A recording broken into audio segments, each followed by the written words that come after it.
Shalom frères et sœurs, voilà, c'est Chaim depuis Jérusalem qui vous donne ce qui va être le dernier cours de la semaine pour une simple et bonne raison, c'est que le Seigneur m'a dit d'arrêter, voilà, parce que nous allons partir dans 2 jours pour notre camp d'été en Europe, mais ce n'est pas la vraie raison. La vraie raison, c'est que le Seigneur m'a dit tu arrêtes. Donc moi j'obéis au Seigneur et j'arrête. Alors ce n'est pas définitif, mais j'arrête pour le moment parce que je dois probablement prier et préparer ce camp vers lequel on va, en tenant compte de mes limites physiques pour le moment, puisque, comme vous le savez, eh bien, je suis en voie de guérison.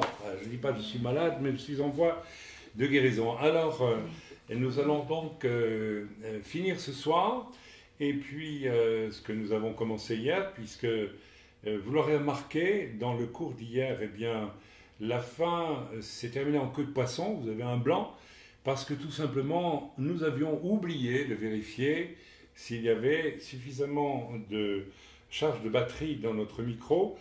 Et malheureusement, voilà, je n'y avais pas pris garde, et donc ça s'est arrêté. Ça s'est arrêté en cours de route, et vous n'avez pas eu la fin du message. Alors ce soir, je vais reprendre le message, je vais essayer de reprendre le message dont tout le monde disait hier, pardon, qu'il était formidable. C'est le Seigneur qui est formidable, c'est pas moi bien sûr. Donc je vais essayer de le reprendre. C'est toujours très difficile de reprêcher un message qu'on a prêché le jour avant. Mais enfin, si je ne le fais pas, le cours ne sera pas complet. Donc voilà, hier on s'est arrêté, n'est-ce pas? Nous avons lu Matthieu 11, 25, le psaume 25, verset 9. Nous avons lu Marc 10, 13 à 15.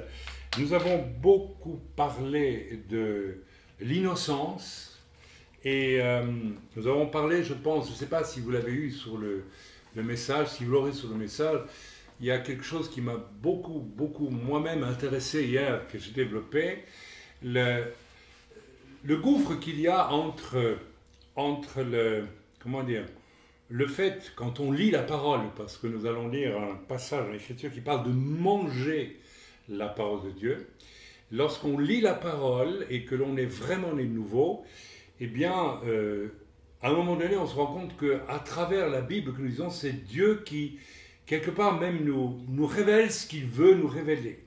Alors, on a un peu, vous avez compris, vous, hier, plusieurs, vous l'avez vécu, que lorsque vous lisez, par exemple, un verset de l'Écriture, parfois un seul mot de l'Écriture, eh bien, vous vous rendez compte que c'est comme un diamant à facettes multiples, et Dieu, peut-être il peut y avoir même 20 000 facettes. Hein.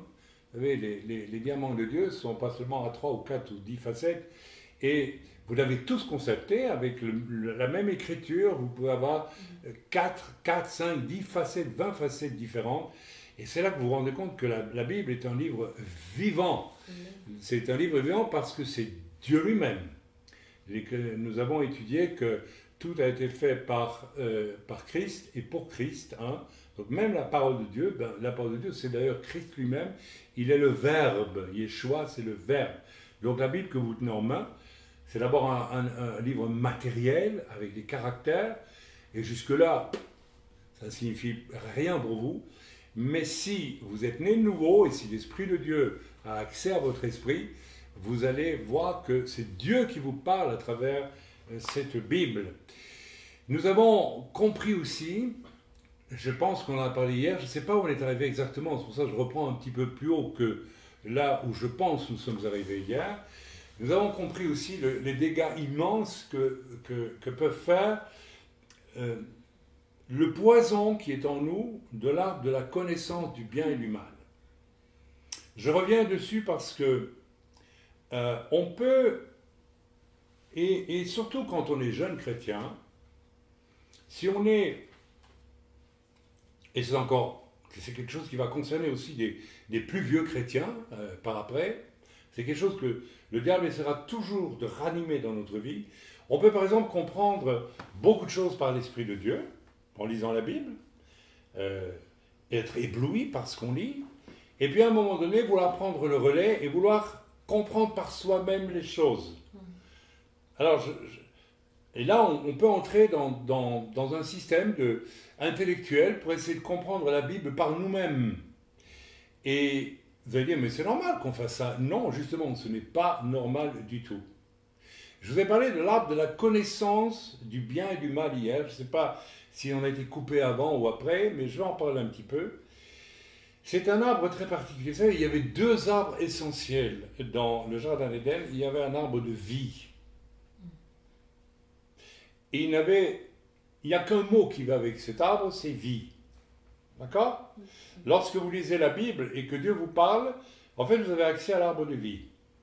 C'est l'arbre de vie, ou c'est même l'arbre de vie qui vous parle.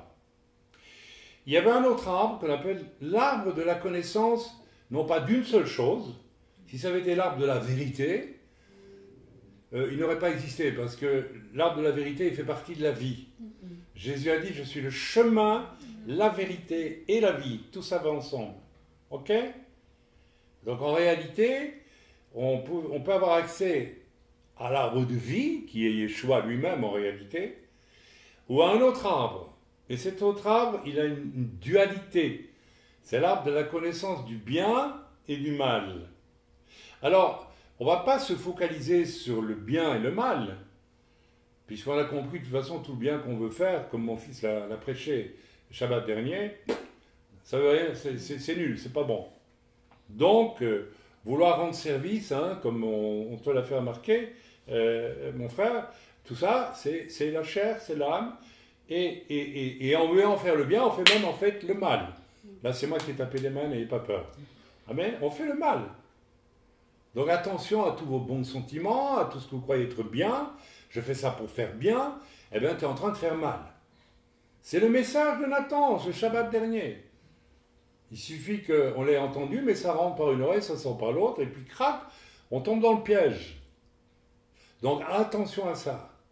L'arbre de la connaissance du bien et du mal, ce qui est intéressant, ce n'est pas le bien et le mal là-dedans, c'est le fait qu'il y a une dualité. Il y a la naissance de quelque chose qui est basé sur un mensonge. Et Dieu nous avait dit ça, vous n'y touchez pas. Vous vous contentez de l'arbre de la vie, qui est unique, qui est univoque, qui n'a pas de... Voilà, vous l'avez, point final. Vous venez à Christ, vous avez l'arbre de vie, vous abreuvez aux richesses de l'arbre de vie, et puis vous allez voir que vous pouvez ajouter à ça beaucoup de choses qui n'ont rien à voir avec l'arbre de vie et qui viennent de vous. Alors vous voyez, on peut très bien comprendre beaucoup de choses qui proviennent de l'arbre de vie par le Saint-Esprit lorsque je me convertis, et à un moment donné vouloir en faire plus. Et on commence par soi-même à vouloir connaître et comprendre. Et là, on arrive dans un autre régime qui est extrêmement dangereux parce qu'il nous fait perdre notre innocence. Je ne sais pas si vous me suivez, si vous comprenez ce que je suis en train de vous dire. Ce n'est pas aussi clair qu'hier, je pense, mais c'est très très important. Quand Yeshua dit, si vous ne devenez pas comme de petits enfants, vous ne pouvez pas avoir accès au royaume de Dieu. Vous savez, le royaume de Dieu ou l'arbre de vie, tout ça, ça va ensemble. On ne peut pas avoir accès à Dieu par ses propres forces. Il faut que ce soit Dieu qui nous touche. C'est aussi le point très important d'une conversion, c'est-à-dire que pour rester dans cet état d'être comme un petit enfant, rappelez-vous ce que j'ai dit hier, hein, avec l'enfant qui est devant qui est devant la vitrine, qui voit le bateau, son papa lui promet, et puis il lui paiera jamais. Mais ce qui est important, c'est de retenir que l'enfant, il a 1000% confiance en son papa. Et Dieu nous demande d'être comme ça aussi. Quand je dis chrétien, je fais un 1000% confiance à Dieu chaque jour, et je me contente de ce qu'il me promet et de ce qu'il me donne. Mais je ne commence pas à vouloir, par orgueil ou par vanité humaine, comprendre. Aussi bien, donc je répète, vous recevez, moi je me rappelle l'expérience que j'ai faite quand j'étais très jeune chrétien, j'avais été baptisé du Saint-Esprit. Alors évidemment, c'était une expérience magnifique. Ok. Alors je prie en langue. Et à un moment donné, je me rappelle, j'étais en voiture, je rentrais chez nous dans les Ardennes, en Belgique, et puis je dis, ah, je vais prier en langue, je vais prier en langue. Mais l'Esprit de Dieu en moi ne voulait pas prier. Et j'ai commencé à prier en langue, je fabriquais un parler en langue. Et j'étais soudain très triste, très mal avec ça, parce que je sentais bien que Dieu ne m'écoutait même pas. Ça venait pas de Dieu, ça venait de moi. C'est-à-dire que j'étais en train de commencer à faire de la sorcellerie. Je voulais utiliser la puissance de Dieu pour la manifester quand je voulais, comme je voulais. Ça n'a pas duré longtemps. Ça a duré 3-4 minutes, et puis je me suis dit, qu'est-ce que je suis en train de faire? Ce n'est pas l'Esprit de Dieu qui veut prier, qui me conduit à prier, ou bien, si, l'Esprit de Dieu, il est toujours là.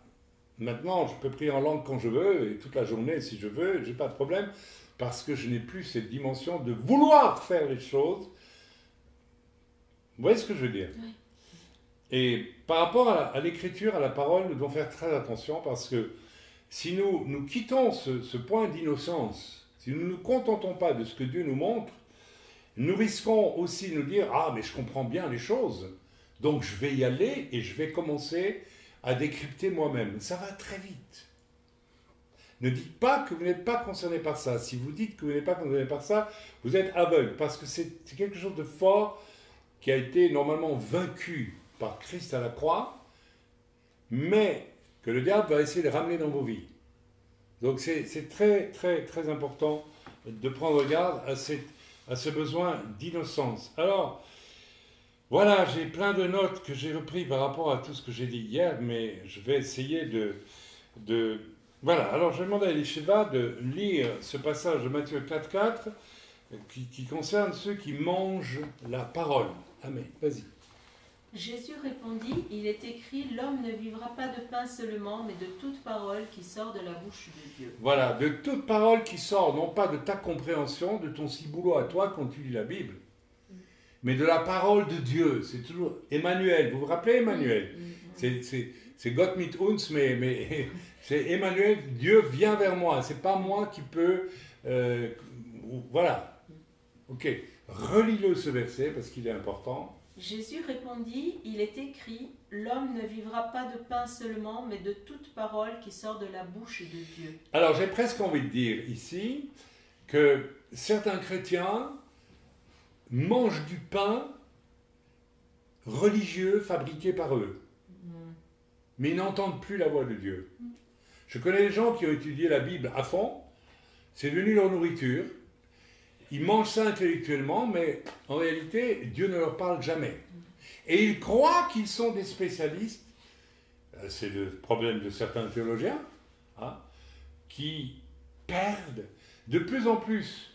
Ce que ça me montre à moi, qui, c'est comme tout le monde, j'ai une part d'intellect, j'ai une part de diverses choses dans ma vie, mais j'ai compris que tout ça pouvait être complètement inutile.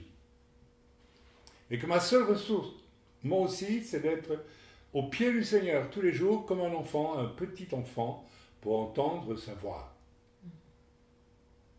Ce qui, en parenthèse, me conduit aussi à obéir au Seigneur. Et à obéir dans le secret autant qu'en public. Si le Seigneur me dit, aujourd'hui tu pries pour un tel, ben, personne ne le saura si je ne prie pas. Mais je désobéis. De la même façon, l'obéissance, lorsque le Seigneur nous dit quelque chose, ou bien que l'Église nous dit quelque chose, ou qu'un frère nous dit quelque chose, est aussi un signe que l'innocence est vraiment rétablie dans nos cœurs. Dans ce cas-là, ça devient ce qu'on appelle la crainte de Dieu. Je me rappelle, quand nous étions jeunes convertis, pendant une première phase, au début de ma conversion, je ne réalisais pas que j'étais très indépendant et très rebelle, encore.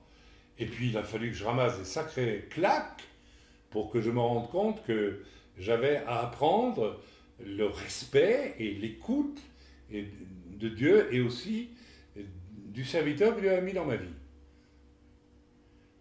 C'est-à-dire que quand nous venons à Christ, le désir de Dieu est de rétablir l'innocence, mais cette innocence, elle est parasitée par beaucoup de choses qui peuvent venir de notre passé, nous devons y prendre garde.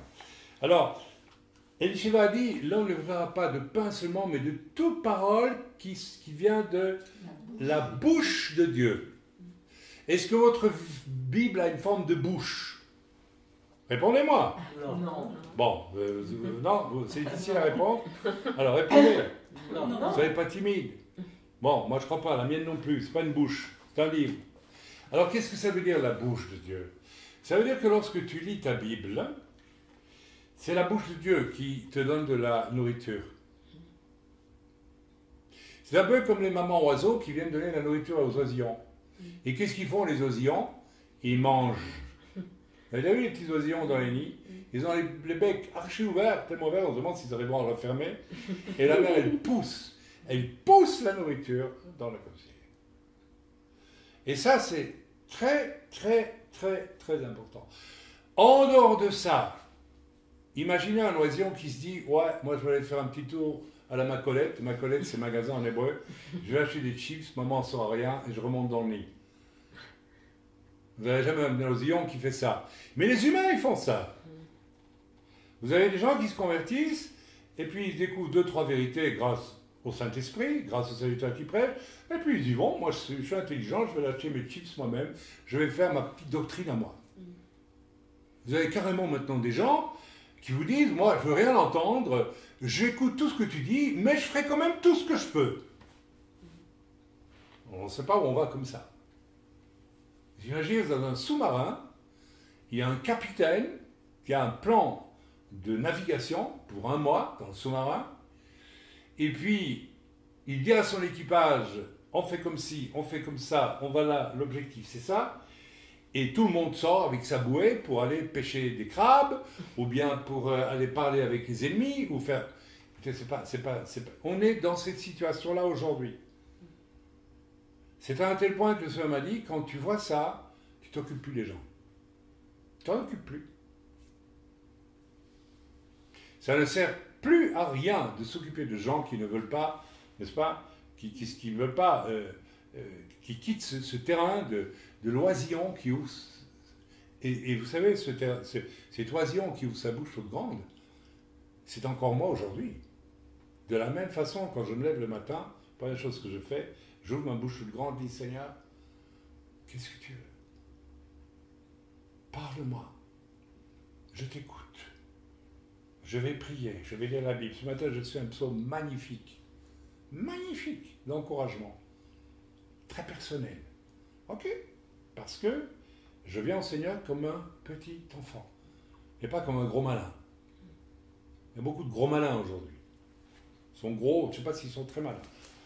Mais en tout cas, ils s'égarent pour beaucoup. Donc, c'est tellement important de savoir que nous devons être dans cette disposition constante et nous devons faire très, très, très attention parce que tout ce que l'on peut comprendre apparemment du royaume de Dieu, quand on n'est pas sauvé et qu'on n'a pas ce cœur d'enfant,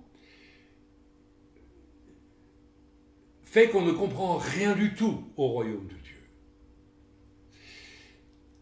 Les païens sont extraordinaires parce que ils sont tellement coupés du royaume de Dieu que lorsque le royaume de Dieu vient à eux, ils le haïssent, ils ne le supportent pas. Je l'ai dit hier, pour une simple et bonne raison, et je vais reprendre l'exemple que j'ai donné hier, c'est qu'ils n'ont pas de contrôle.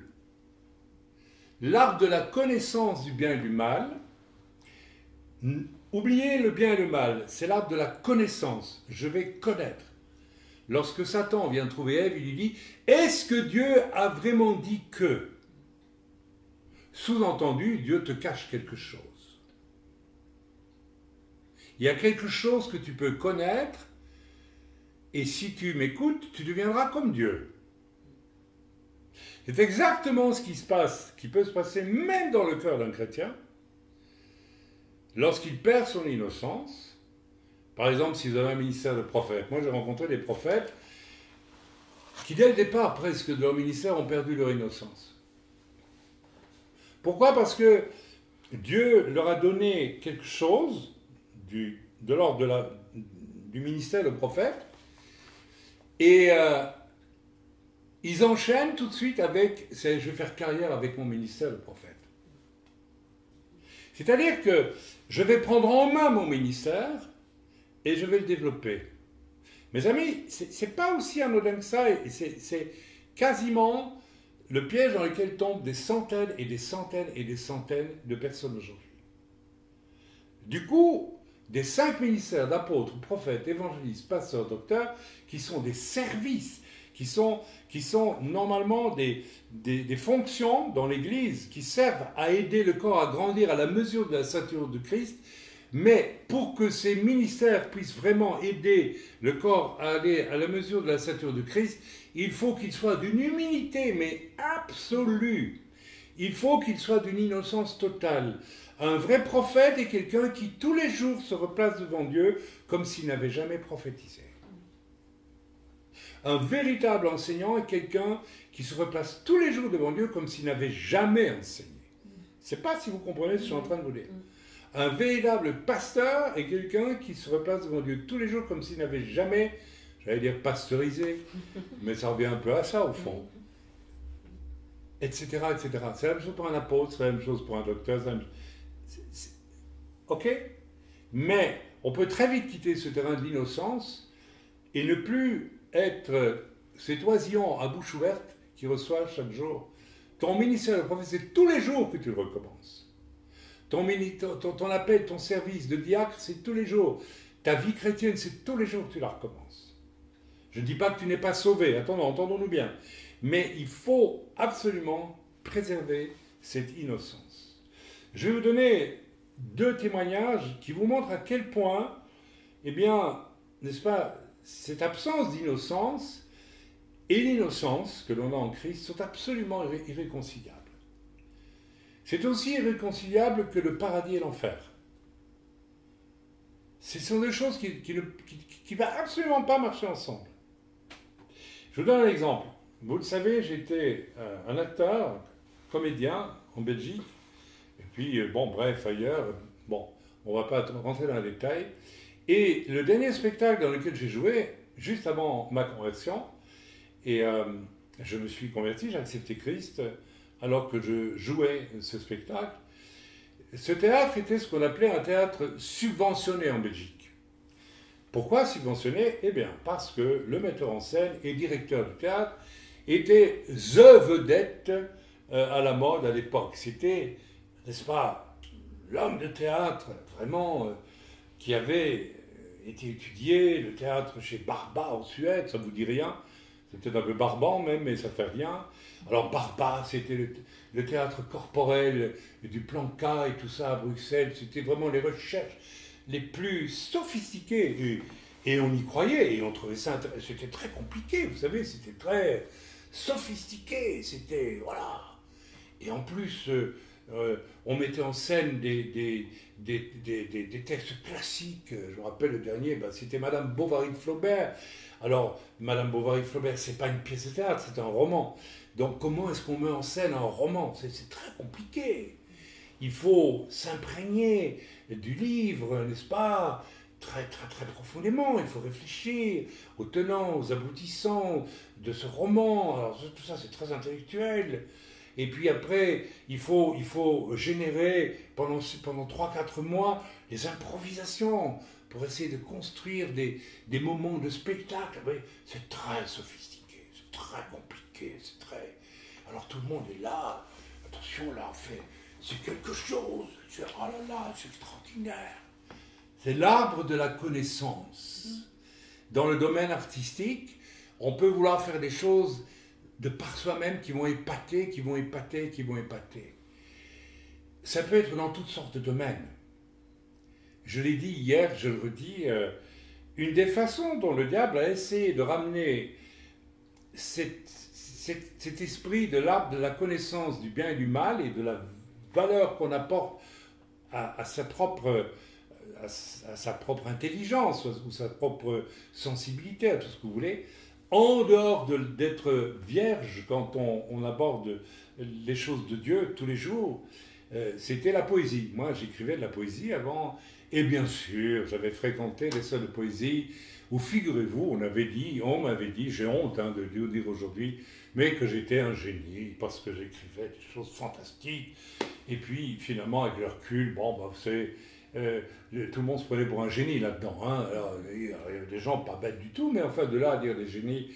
Mais vous voyez ce que je veux dire? Il y a vraiment un orgueil de soi et de la connaissance. Et des années après ma conversion, tout doucement comme ça, le désir m'est venu. Et il est venu du diable. Mais tu pourras encore écrire un peu de poésie, pourquoi pas? Et finalement, finalement, j'ai même écrit un recueil, voilà, je vous le confesse, où il n'y a rien de mauvais, il n'y a rien d'antichrist, il n'y a rien de diabolique, mais il y a quelque chose qui me gênait toujours quand j'écrivais, parce que, et finalement, je me suis posé la question, mais pourquoi est-ce que je veux écrire ça? Et vous savez, et c'est le cas pour beaucoup d'artistes, parce que ça vous donne de l'importance. Ça vous donne une idée de vous. Ah, tout le monde n'écrit pas de la poésie.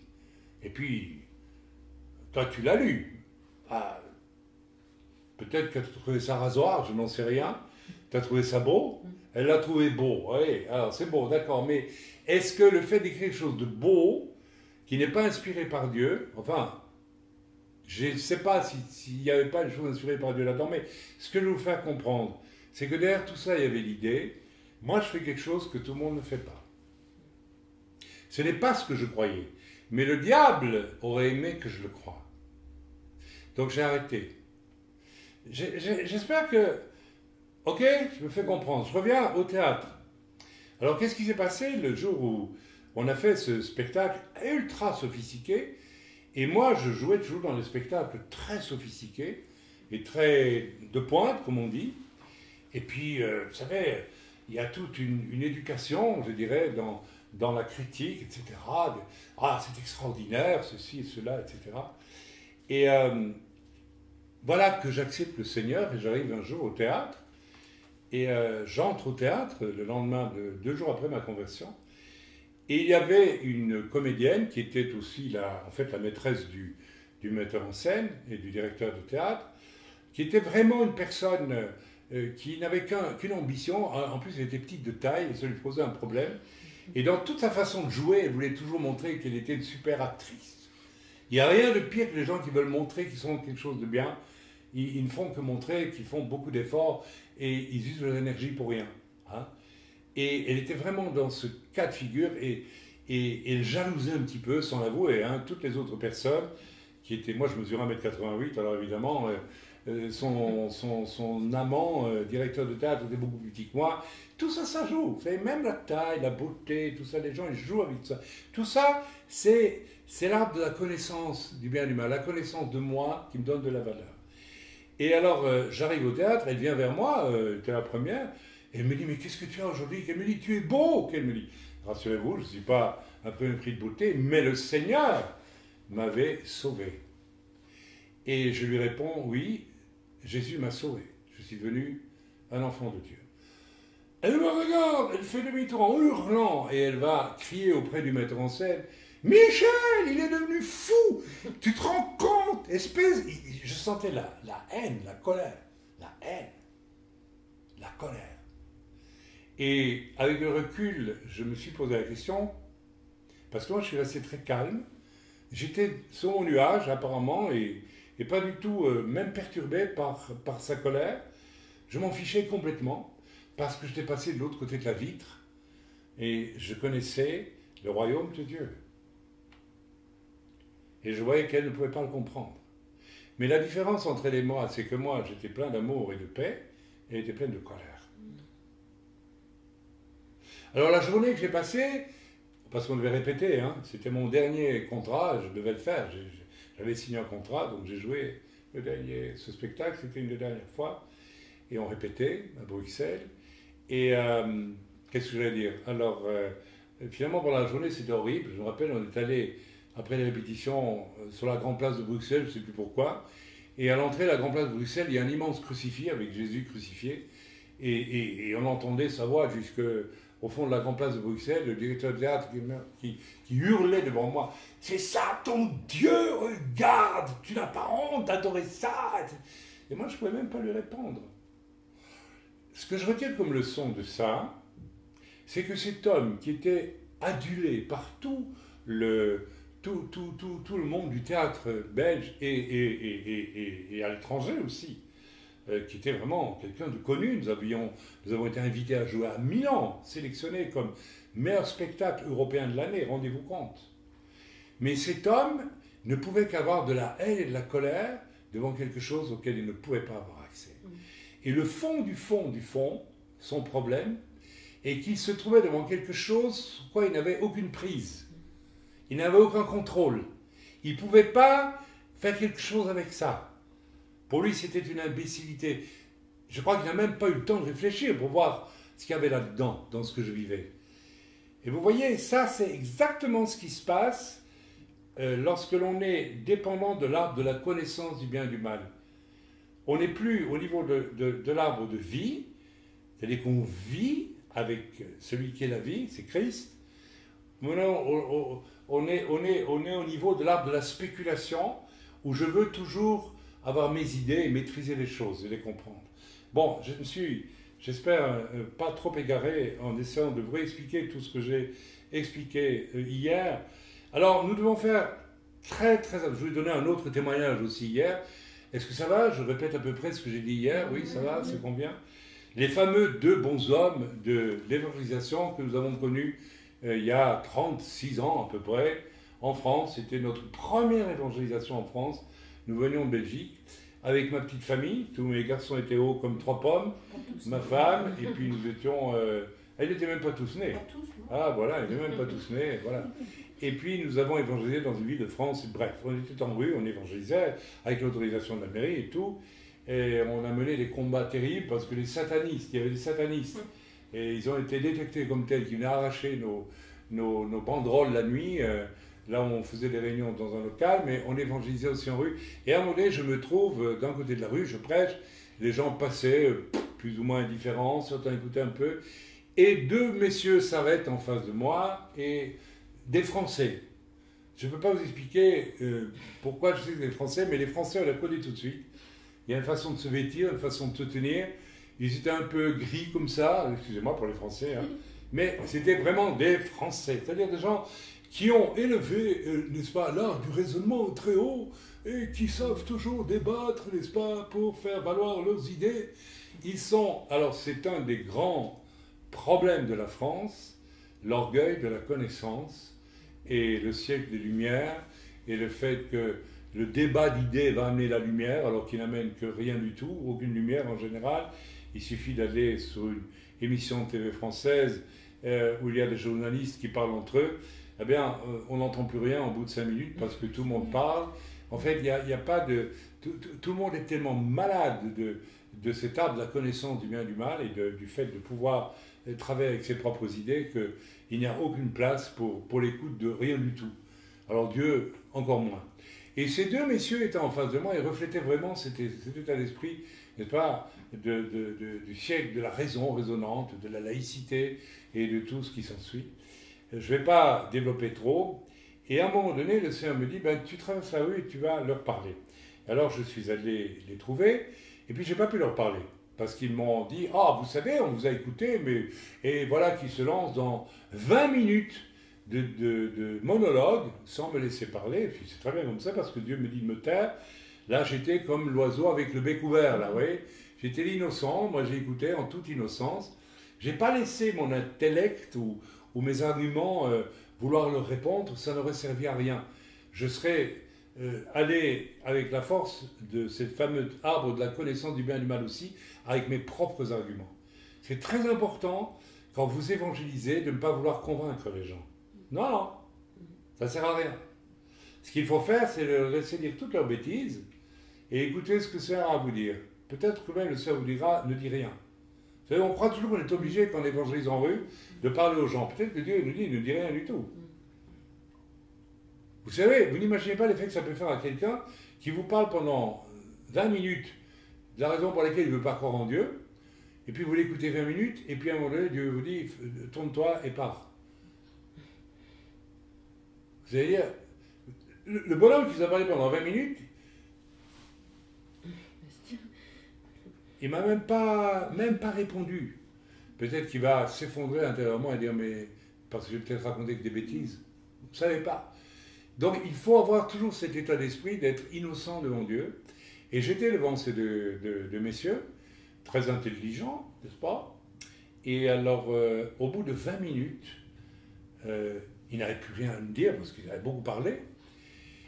Et le Seigneur me dit, maintenant, tu tiens la canne à pêche en main et tu vas aller pêcher. Et dis-leur simplement ceci, ces paroles de sagesse extraordinaires. Comment faites-vous pour parler pendant 20 minutes de quelqu'un qui n'existe pas? Il y a eu un silence. Il y en a un qui s'est mis à pleurer. Et j'ai dit, vous voulez une Bible? Il m'a dit oui. Il est parti avec sa Bible.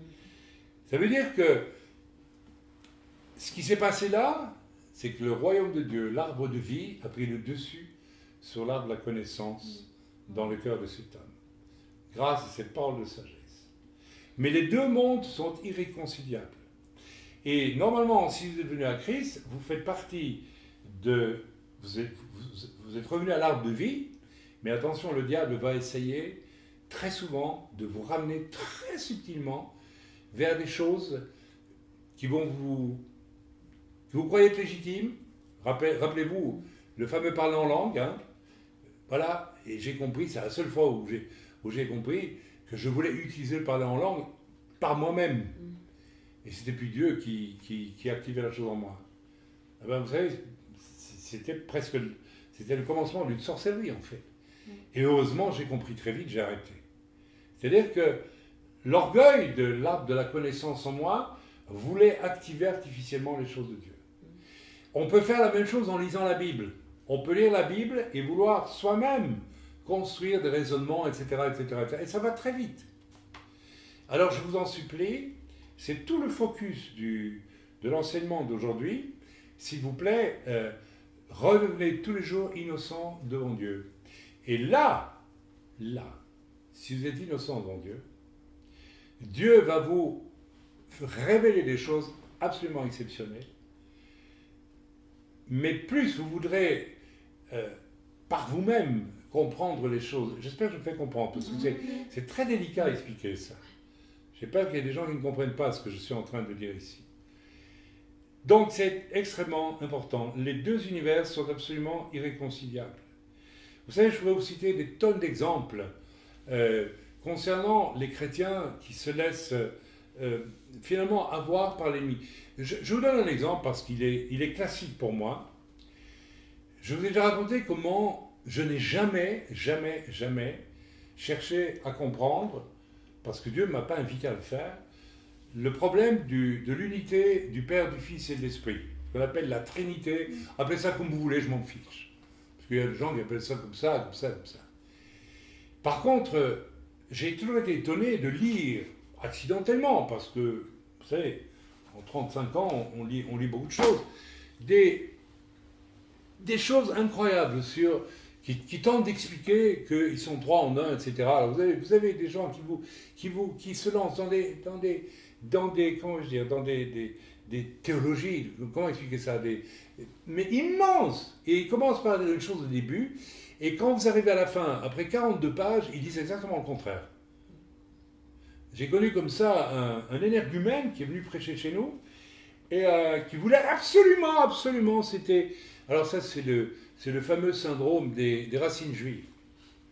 Vous savez, il y a des milliers de chrétiens aujourd'hui, mais ils sont complètement désaxés, qui croient qu'en allant écouter des rabbins, qui vous emmènent toujours dans des dédales infinis, ce que Paul appelle les fables juives, et il n'a pas tort, vous allez arriver quelque part, et au final, vous n'arrivez jamais nulle part. C'est pas ce que vous avez remarqué quand vous écoutez la plupart des rabbins, ils vous présentent les choses d'abord en vous disant « Nos maîtres, on nous ont dit ». Alors vous savez, c'est une exaltation de la valeur spirituelle des autres, des maîtres, des rabbins, etc., etc. Mais on peut transposer vis-à-vis de certains théologiens, chrétiens, c'est la même chose, il n'y a pas de souci. Par exemple, MacArthur, dont je lis la Bible ici, n'est-ce pas? Eh bien, il est tombé dans le piège, je le dis ouvertement.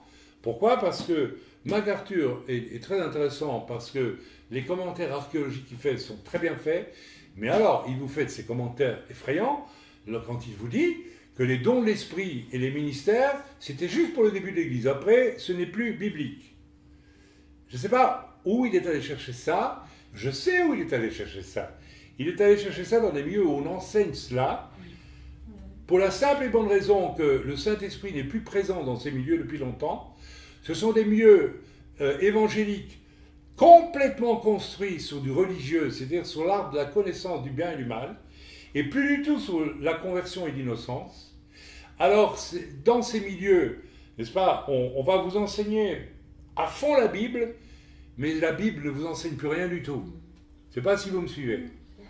Et dans ces milieux, on arrive à dire, comme il n'y a plus de manifestation de l'esprit, et comme on ne comprend plus rien du tout à la structure biblique de l'Église, on va en arriver à dire, on n'a plus besoin du Saint-Esprit.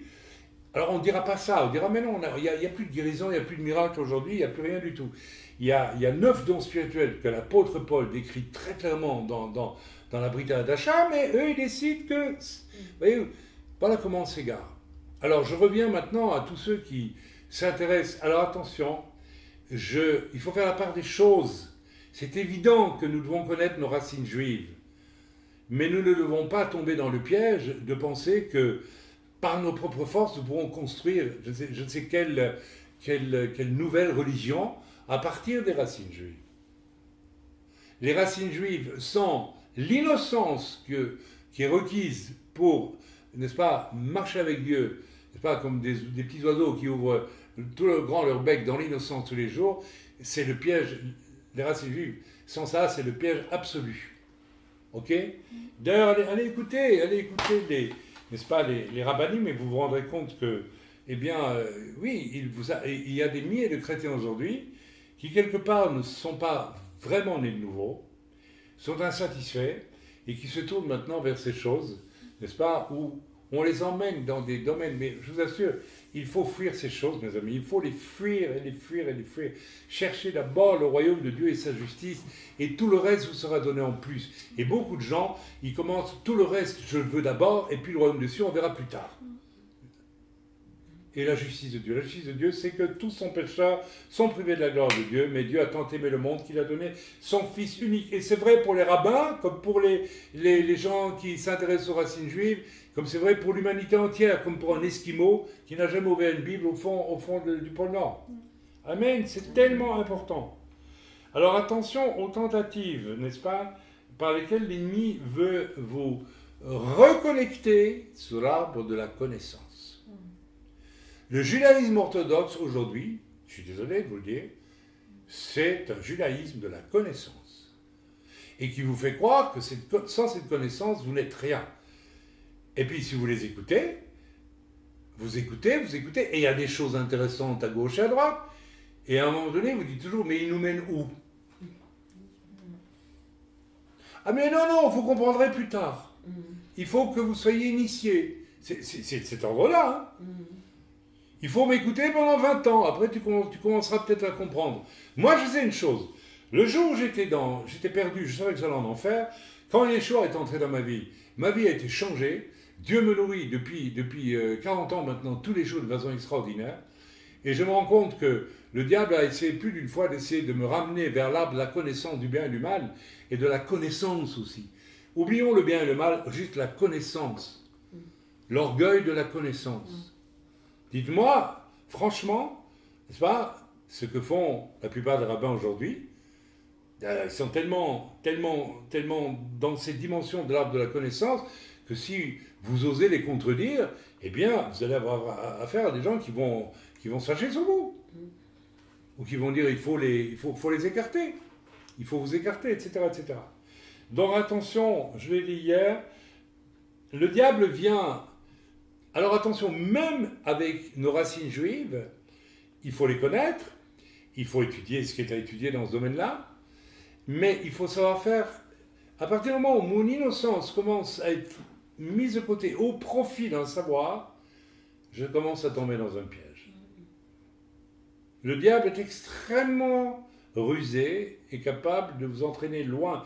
Et vous savez, ce qui se passe, c'est que beaucoup de ceux qui croyaient être vraiment nés de nouveau parce qu'ils étaient darbistes, ils étaient catholiques, ils étaient protestants évangéliques, mais ils n'étaient pas vraiment nés de nouveau.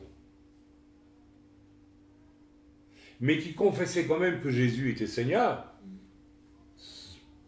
à moitié sauvés, ou pas du tout, je ne sais pas, finissent en suivant, n'est-ce pas, ces routes extrêmement fuligineuses du judaïsme rabbinique d'aujourd'hui, par choisir de renier Jésus lui-même. Et il y en a beaucoup aujourd'hui. Alors là, vous savez, après, pour rattraper ça, je ne sais pas ce que Dieu peut faire. Donc attention, il y a beaucoup de domaines par lesquels le diable peut nous ramener à l'arbre de la connaissance. L'arbre de la connaissance, en fait, vous savez, ce que le diable a fait avec Ève, au fond, il l'a flattée. Il lui a dit, mais t'es une fille formidable. Quoi, Dieu t'a pas dit tout? Mais c'est pas possible. Mais c'est pas possible. Toi, Ève. Et il l'a écouté. Vous savez, l'orgueil. L'orgueil est entré. Et il aurait dû lui dire, comme Jésus a dit à Pierre, arrière de moi, Satan. Va des rétros, Satanas. Le diable essaie de nous flatter et nous faire croire que. Et c'est là que se trouve le piège. L'autre jour, j'ai écouté une vidéo. Alors, au début, j'ai eu très peur. Je l'ai écouté pour voir. C'était 3 ou 4 femmes africaines. Je vais la mettre sur le site. Alors, rien qu'à voir, pardonnez-moi l'expression, leur dégaine, j'ai dit, aïe, aïe, aïe, on est parti pour des féministes. Eh ben, les vêtements un peu excentriques comme ça, les coupes de cheveux un peu bizarres aussi, très bizarres par moments, et puis des bijoux en veux-tu en voilà, des maquillages outranciers. Vous allez dire, mais frère, vous n'êtes pas libéral, assez libéral? Non, je ne suis pas libéral, je vais vous expliquer pourquoi. Alors le thème c'était, est-ce que la femme peut exercer le ministère? J'ai dit, oh là là, qu'est-ce que je vais entendre? Et, miracle des miracles, il y avait là une femme beaucoup plus âgée, femme de pasteur, visiblement belge d'origine, vu son accent, et qui a commencé à donner toute la doctrine absolument biblique sur le statut de la femme, etc., etc. Et, n'est-ce pas, en disant par exemple que si Jésus avait voulu que les femmes aient le ministère, il aurait choisi 6 femmes et 6 hommes pour faire les apôtres. Oh, il en a choisi 12 apôtres.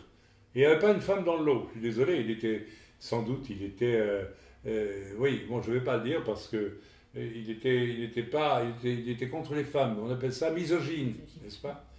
Jésus n'était pas misogyne du tout. Amen. Et plus tard, quand Paul demandera à Timothée, ou c'est à Timothée, d'établir des anciens, il ne dit pas tu établis 6 anciens et 6 anciennes. C'est les hommes. Donc les ministères et les anciens, bon, cette sœur âgée, elle a remis et puis elle a dit, vous savez, moi aussi, à une époque, je prêchais avec mon mari. Et vous savez ce qui se passait, c'est qu'à la fin, on était en concurrence. Puis j'ai réalisé un jour, il y avait quelque chose qui n'allait pas, je n'étais pas à ma place.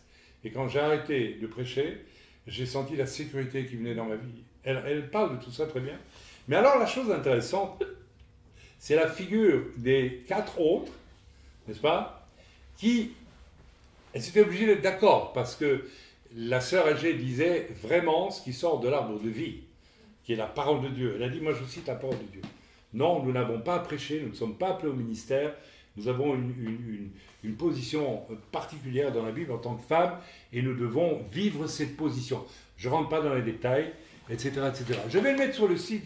Alors, s'il y a des féministes qui écoutent ce message, vous aurez écouté mon message, et vous verrez ce que, n'est-ce pas, la femme plus âgée dit avec... Au départ, j'ai cru, même en la voyant, cette femme plus âgée, qu'elle était aussi une féministe. Ben, c'est pas vrai du tout.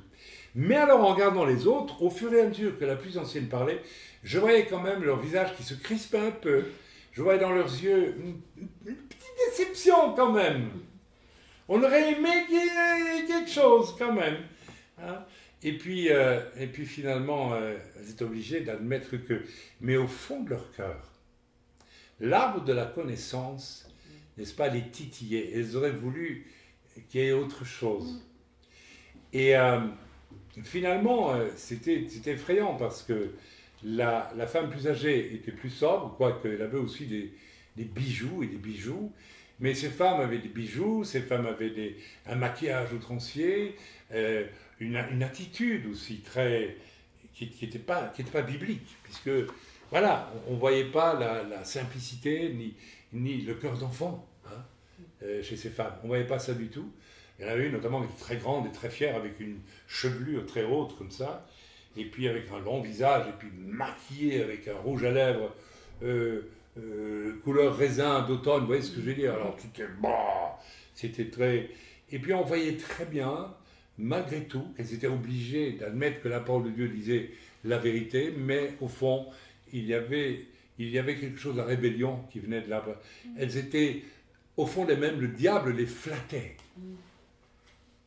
En leur laissant espérer que peut-être quand même, on va sortir un petit verset qui va permettre de... Mes amis, il faut vraiment faire attention à ça, parce que nous devons être honnêtes et courageux devant Dieu. Est-ce que, en lisant la Bible, je suis nourri par Dieu? Est-ce que je veux aller au-delà de ce que Dieu me donne à comprendre parce que je suis orgueilleux? Je peux devenir un théologien comme ça. Je dirais peut-être même des choses justes. Mais, comme dit l'Écriture, la lettre tue, l'esprit vivifie. Ok? Donc, c'est tellement important. Il y a d'autres domaines où le diable peut vous ramener vers l'arbre de la connaissance et l'idolâtrie de vous-même en réalité. Hein? C'est le piège dans lequel Ève est tombée au moment de la chute et Adam a suivi. Je connais par exemple des personnes qui ont un curieux culte du corps. Je connais des personnes qui ont un culte du corps. Alors, le culte du corps, c'est quoi? Mais vous savez, les Grecs, par exemple, avaient un culte du corps absolument incroyable. Ils couraient nus dans les arènes et ils étaient couverts d'huile parce que les hommes étaient grands, beaux et forts, etc. Et ils étaient nus, ceci dit. Et ils offraient leur nudité aux dieux, finalement. Et ça a donné la statuaire grecque, où tout le monde, moi j'ai étudié l'histoire de l'art, peut-être vous l'avez étudié aussi, et on a tous été admirables devant les sculptures de Phidias, etc., en admiration plutôt. Et c'est ce que Paul va confronter quand il va arriver, n'est-ce pas, à Athènes. C'est pas la sagesse de tous ces philosophes, qui sont eux complètement greffés sur l'arbre de la connaissance, et fiers de la connaissance. Mais on peut avoir le culte du corps. Je connais une personne qui ne s'en rend même pas compte, mais qui sert le Seigneur, mais qui attache une telle importance à son allure physique, eh bien qu'il est dans cette espèce de séduction qui le renvoie à lui-même. Vous pouvez être séduit, vous pouvez être ramené à l'arbre de la connaissance, donc vers l'orgueil de vous-même quelque part, et flatté par beaucoup de choses. C'est Arthur Katz qui donne le témoignage dans son livre sur les fondements apostoliques, qu'un jour il a prié pour un homme qui avait une chevelure très gominée et tout ça, et très, voilà. Et alors il a reçu du Seigneur: tu as une telle adoration de ta belle chevelure gominée, et tu ne te repentirais pas de cette idolâtrie de toi. Et moi c'est bien, parce que maintenant je suis complètement défrisé. Alors c'est très bien comme ça, et puis ça m'a fait du bien au fond. Et cet homme en fait était esclave de cette... Alors vous voyez, il y a beaucoup de domaines comme ça dans votre vie par lesquels le diable peut vous ramener finalement à la chute, au moment où le diable vous flatte sur un point. Ça peut être intellectuel, ça peut être tout ce que vous voulez, n'importe quel domaine, et il faut y faire très attention. Amen. Je ne reviens pas sur le fait de la fascination qu'exercent beaucoup de rabbinim aujourd'hui sur des foules entières de chrétiens. Mes amis, là-bas, j'en ai parlé, c'est suffisant. Et il faut absolument que nous soyons vraiment sur nos gardes. Est-ce que ce que je racontais recoupe ce que j'ai dit hier suffisamment? Ça va? C'est clair? Je voudrais terminer avec quelque chose que je n'ai pas dit hier, mais que le Seigneur m'a remis vraiment vivement à l'esprit. Donc nous avons lu aujourd'hui qu'il est question de manger la parole de Dieu. Et de la même façon qu'au petit déjeuner, je mange ce qu'on me propose, toute ma vie, je vais manger ce que Dieu me propose, et je ne vais pas chercher, n'est-ce pas, à manger autre chose. C'est tout simple, c'est ce que Yeshua a dit: si vous ne devenez pas comme des petits-enfants, vous ne pouvez pas entrer dans le royaume de Dieu. Loïs. Il faut redevenir comme un petit enfant. et vous devez être intelligent. Ne croyez pas que vous êtes converti, ça va bien. Le diable essaiera d'une façon ou d'une autre. Tu vois, dans ton travail, eh bien, il y a le diable peut amener, accorder une importance excessive à ce que tu fais, au point que ça devient tout doucement quelque chose qui va prendre la place de ce que Dieu veut donner tous les jours. C'est un challenge, mes amis. Je me souviens quand je travaillais pendant 7 ans après ma conversion, et je bénis Dieu. Je bénis Dieu parce que qu'est-ce que j'ai fait en travaillant? J'ai toujours prié et Dieu m'a donné du succès. Pourquoi est-ce que Dieu m'a donné du succès? On revient un peu sur l'exemple, si je délivre quelqu'un d'un démon, est-ce que c'est pour le bien de la personne? Vous vous rappelez? Oui. Ou bien c'est pour La gloire de Dieu. C'est pour la gloire de Dieu qu'une personne est délivrée d'un démon. En priorité. Si Dieu me donne du succès dans mon travail, est-ce que c'est pour me faire plaisir à moi ou si c'est pour montrer la gloire de Dieu? Pourquoi? Parce que là où je me trouvais, dans une région des Ardennes belges, complètement païenne, catholique et pleine d'occultisme, les gens savaient ce que je croyais et ils voyaient que j'avais un grand succès que personne n'avait eu avant moi. Je n'exagère rien. C'est pas moi qui suis important, c'est Dieu. Donc, c'était pour la gloire de Dieu. Et les gens, un peu intelligents, se sont dit, mais ce gars-là, comment il fait pour faire ce qu'il fait, alors que tout le monde s'est cassé la figure pour le faire avant lui? Eh bien, vous voyez, c'était pour la gloire de Dieu. Ça devait aider les gens à. Et comme je le vivais pour la gloire de Dieu, moi-même aussi, je ne me suis pas installé dans mon travail, j'ai eu la tentation. Parce que je pouvais, étant donné que je réussissais bien, je pouvais, et j'ai même pensé à un moment donné, pourquoi pas, postuler dans un poste plus élevé, et puis dans un poste encore plus élevé. Mais là, vite, j'ai compris, c'est pas de moi, c'est pas de Dieu ça, Chaim. Donc là, tu arrêtes. Amen. Tout de suite, j'ai senti. Mais j'aurais pu le faire. Et j'aurais peut-être réussi. Mais j'aurais quitté l'innocence que Dieu m'avait donnée. Alors, pour réussir complètement dans mon travail, il fallait que j'aie cette innocence, c'est-à-dire l'écoute de Dieu tous les jours. Ok? Donc, c'est tellement important. Alors, je vais terminer par ce que je... Donc, je suis obligé de le faire. Je vais le faire. S'il vous plaît, je vous mets en garde, s'il vous plaît. Vous savez, moi, j'en suis arrivé à cette conclusion. Moi aussi, j'ai écouté, et j'ai beaucoup écouté, même pour voir un peu ce qu'ils racontaient. Et j'en suis arrivé à la conclusion que je ne les écoute plus, ou alors vraiment incidemment, parce qu'il y a quand même de temps en temps des choses justes qui apparaissent, mais concernant, n'est-ce pas, ce goût pour l'écoute des rabbinimes, des rabbins aujourd'hui, n'oubliez quand même pas que les pharisiens ont des descendants, ce sont eux, et ce sont ceux qui ont refusé, n'est-ce pas?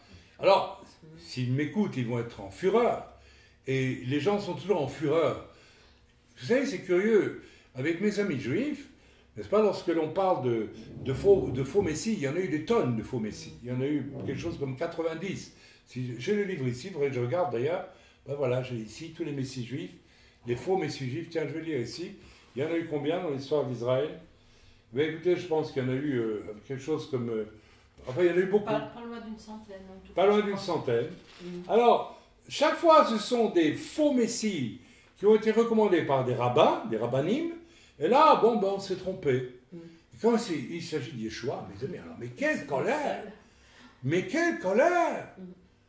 Je retourne la même colère que mon directeur de théâtre et son équipe quand j'ai dit j'ai accepté Jésus. Pourquoi cette même colère? Si je suis un idiot innocent, ben écoute, laisse-moi aller. Mais tu ne peux pas comprendre quoi. Il a fait de telles performances au théâtre, dans le spectacle, au point que lui et tous les autres, les comédiennes et les metteurs en scène, on a reçu un prix du meilleur spectacle de l'année pour l'Europe. Et tu viens me dire que tu peux mêler ça au fait d'accepter Jésus comme ton sauveur. Ah ben oui, je suis sauvé. Impossible. Ça ne peut pas aller ensemble. Deux univers qui ne marchent pas ensemble. Amen. Je vous dis que le monde des rabbinimes d'aujourd'hui, c'est le monde, c'est les descendants de ceux, je suis désolé de dire, qui ont refusé les choix et qui ont une colère profonde et vraiment une vigoureuse opposition à Yeshua. Et ce sont des gens qui vous ramènent à l'arbre de la connaissance. Et vous êtes séduits et il y a quelque chose de flatteur dans tout ça.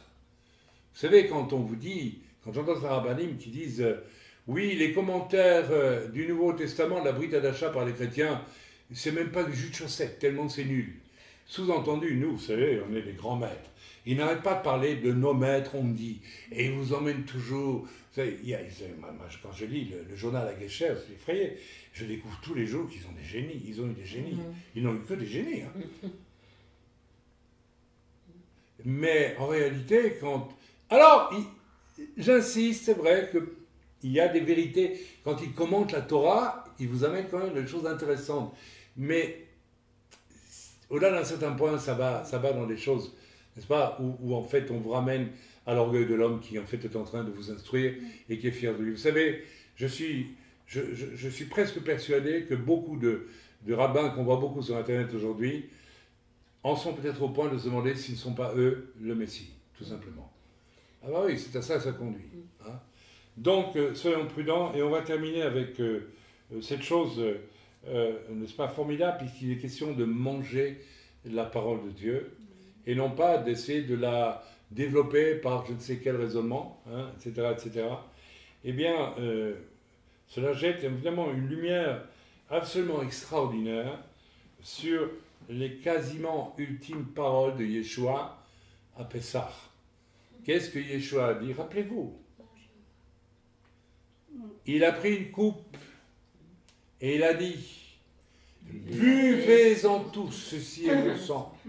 Et puis il a pris la matzah et il a dit « Mangez-en tous, ceci est mon corps ». Vous ne voyez pas le rapport avec tout ce que je viens de dire? Extraordinaire. La matzah, c'est le pain sans levain. C'est la pure parole de Dieu. Et lorsque Yeshua dit « Mangez-en tous », ou plutôt on va commencer par « Buvez-en tous ». « Buvez-en tous, ceci est mon sang ». Ça veut dire, qu'est-ce que dit l'Écriture? L'âme est dans le sang. Vous connaissez ce passage. Votre sang, c'est pour ça que la Bible nous interdit de boire du sang ou de consommer du sang, même les animaux. Parce que l'âme est dans le sang. L'âme, c'est la vie. Et quand Jésus dit, buvez-en tous, ceci est mon sang, il dit, voilà mon âme, devenez comme moi. C'est ça que ça veut dire. Et puis après, il dit, mangez-en tous. Ça veut dire, mangez quoi? Mangez quoi? Mangez quoi? Qu'est-ce qu'on a appris à manger? La parole. La parole. Yeshua est la parole, il est le verbe. Ok? Donc ça veut dire, mangez-moi, mangez ma parole. Et pour ça, n'essayez pas d'ajouter rien du tout à ma parole. Par vos circonvolutions. Vous savez, il y a des gens, je reviens avec l'histoire, n'est-ce pas, de la Trinité. J'ai lu des choses incroyables sur la Trinité. Et moi, ça m'a toujours dit, tu t'occupes pas de ça, ne cherche pas. Si je veux te révéler un jour, je te révèle. Et un jour, vous connaissez mon témoignage, le cerf de feu, tout ce qui s'ensuit. Dieu me l'a révélé. Ok, c'est tout. J'ai vu ce que c'était que le Echad. Ils sont trois, ils sont un. Formidable. Le Père, le Fils et l'Esprit qui est au-dessus de tout ça. J'ai pas eu besoin de me creuser le cerveau pour le trouver. Et je n'ai pas eu envie de le faire. Je suis resté innocent. Restez innocent. Ne cherchez pas à comprendre ce que Dieu ne vous demande pas de comprendre. Ne faites pas ça. Vous êtes séduits par le diable quand vous faites ça. Et il y a des centaines et des milliers de chrétiens aujourd'hui qui sont séduits par leur orgueil de la connaissance. Je reçois des mails, vous savez, étonnants, où on aborde des problèmes de société à un niveau, oh là là là là, il faut avoir fait des études de psychologie, des études de sociologie, il faut être avec les mots m'échappent, il faut être philosophe, il faut être historien, et il faut aussi être au moins ethnologue pour pouvoir, n'est-ce pas, aborder ces problèmes. Tout ça pour dire que l'homme est pécheur et privé de la gloire de Dieu. Moi, je préfère ça, lire ça dans la Bible, c'est vite vu. Je vous assure, il y a un orgueil spirituel qui circule aujourd'hui, c'est absolument hallucinant. Les chrétiens ont perdu leur innocence. au lieu de simplement lire la parole de Dieu, et tout est dans la parole de Dieu. Amen. Seulement le problème, c'est que devant la parole de Dieu, on est devant Dieu, il faut s'incliner devant Dieu, il faut rester humble. À celui qui est humble, Dieu va les lever. À celui qui est orgueilleux, Dieu va l'enfoncer de plus en plus dans la confusion. Ok, donc, Yeshua a dit, mangez-en tous, ceci est mon corps. Mangez ma parole, au fur et à mesure que je vous la donne. Alors, ne soyez pas trop gourmands, n'essayez pas de manger Jésus en une fois. Vous allez mourir, vous ne pourrez pas le supporter. Lloyd, c'est un jeune chrétien. S'il veut manger Jésus en une fois, il va mourir. Il ne va pas le supporter parce que Jésus,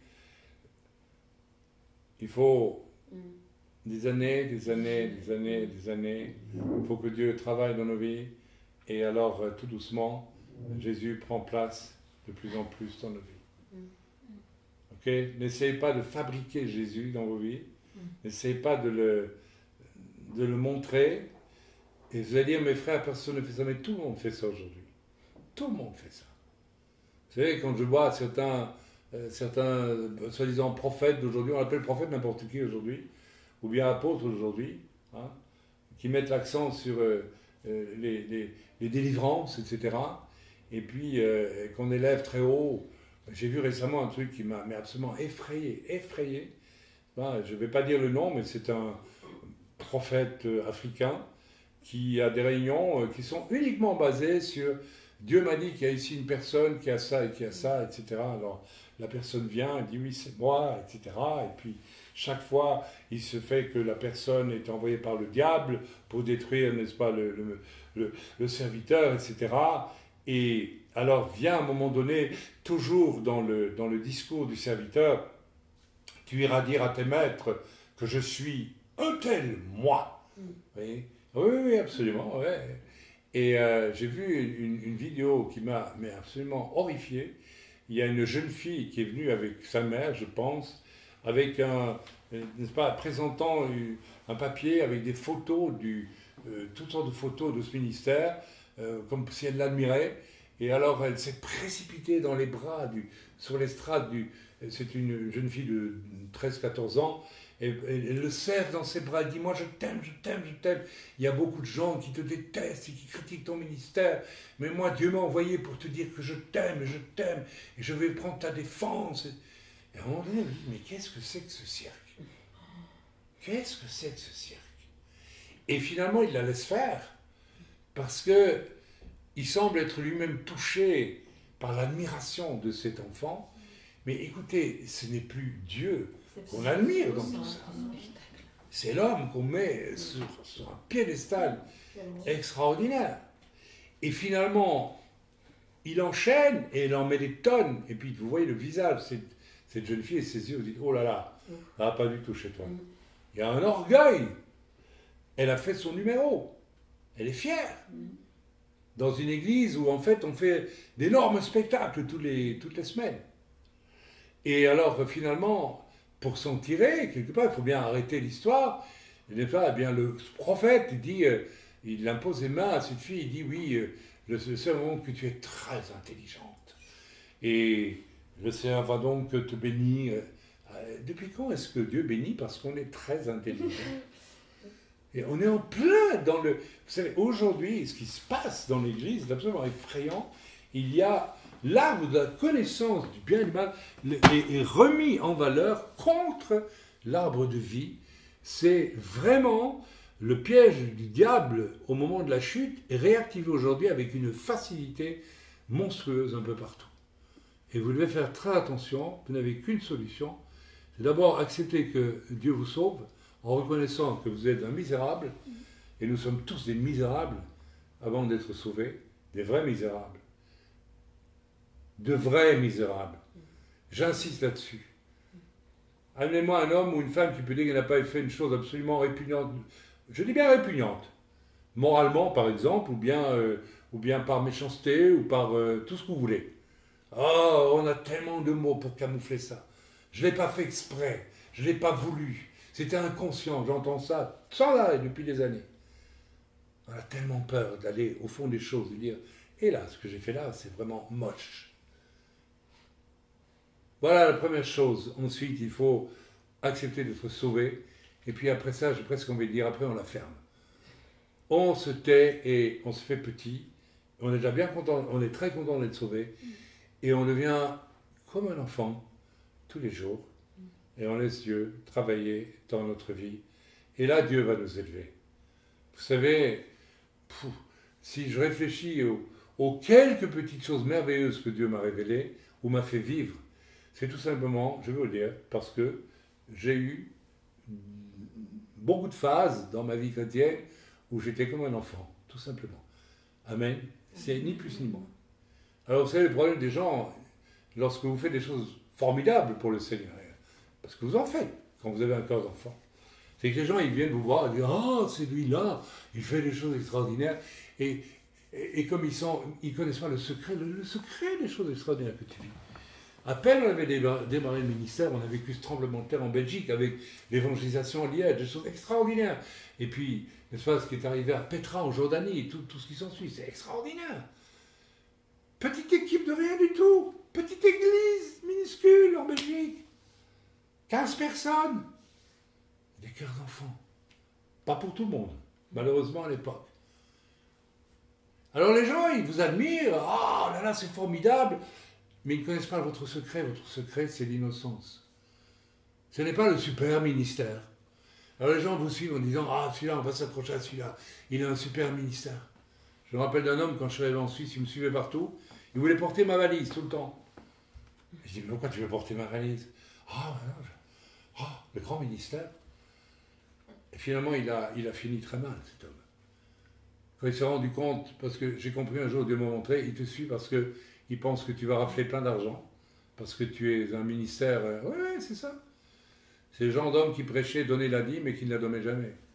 Ah ouais. Ben, il est mort. Ok. Il a fini par péter les plombs, comme on dit, et il a montré qu'il n'avait strictement rien compris à l'innocence.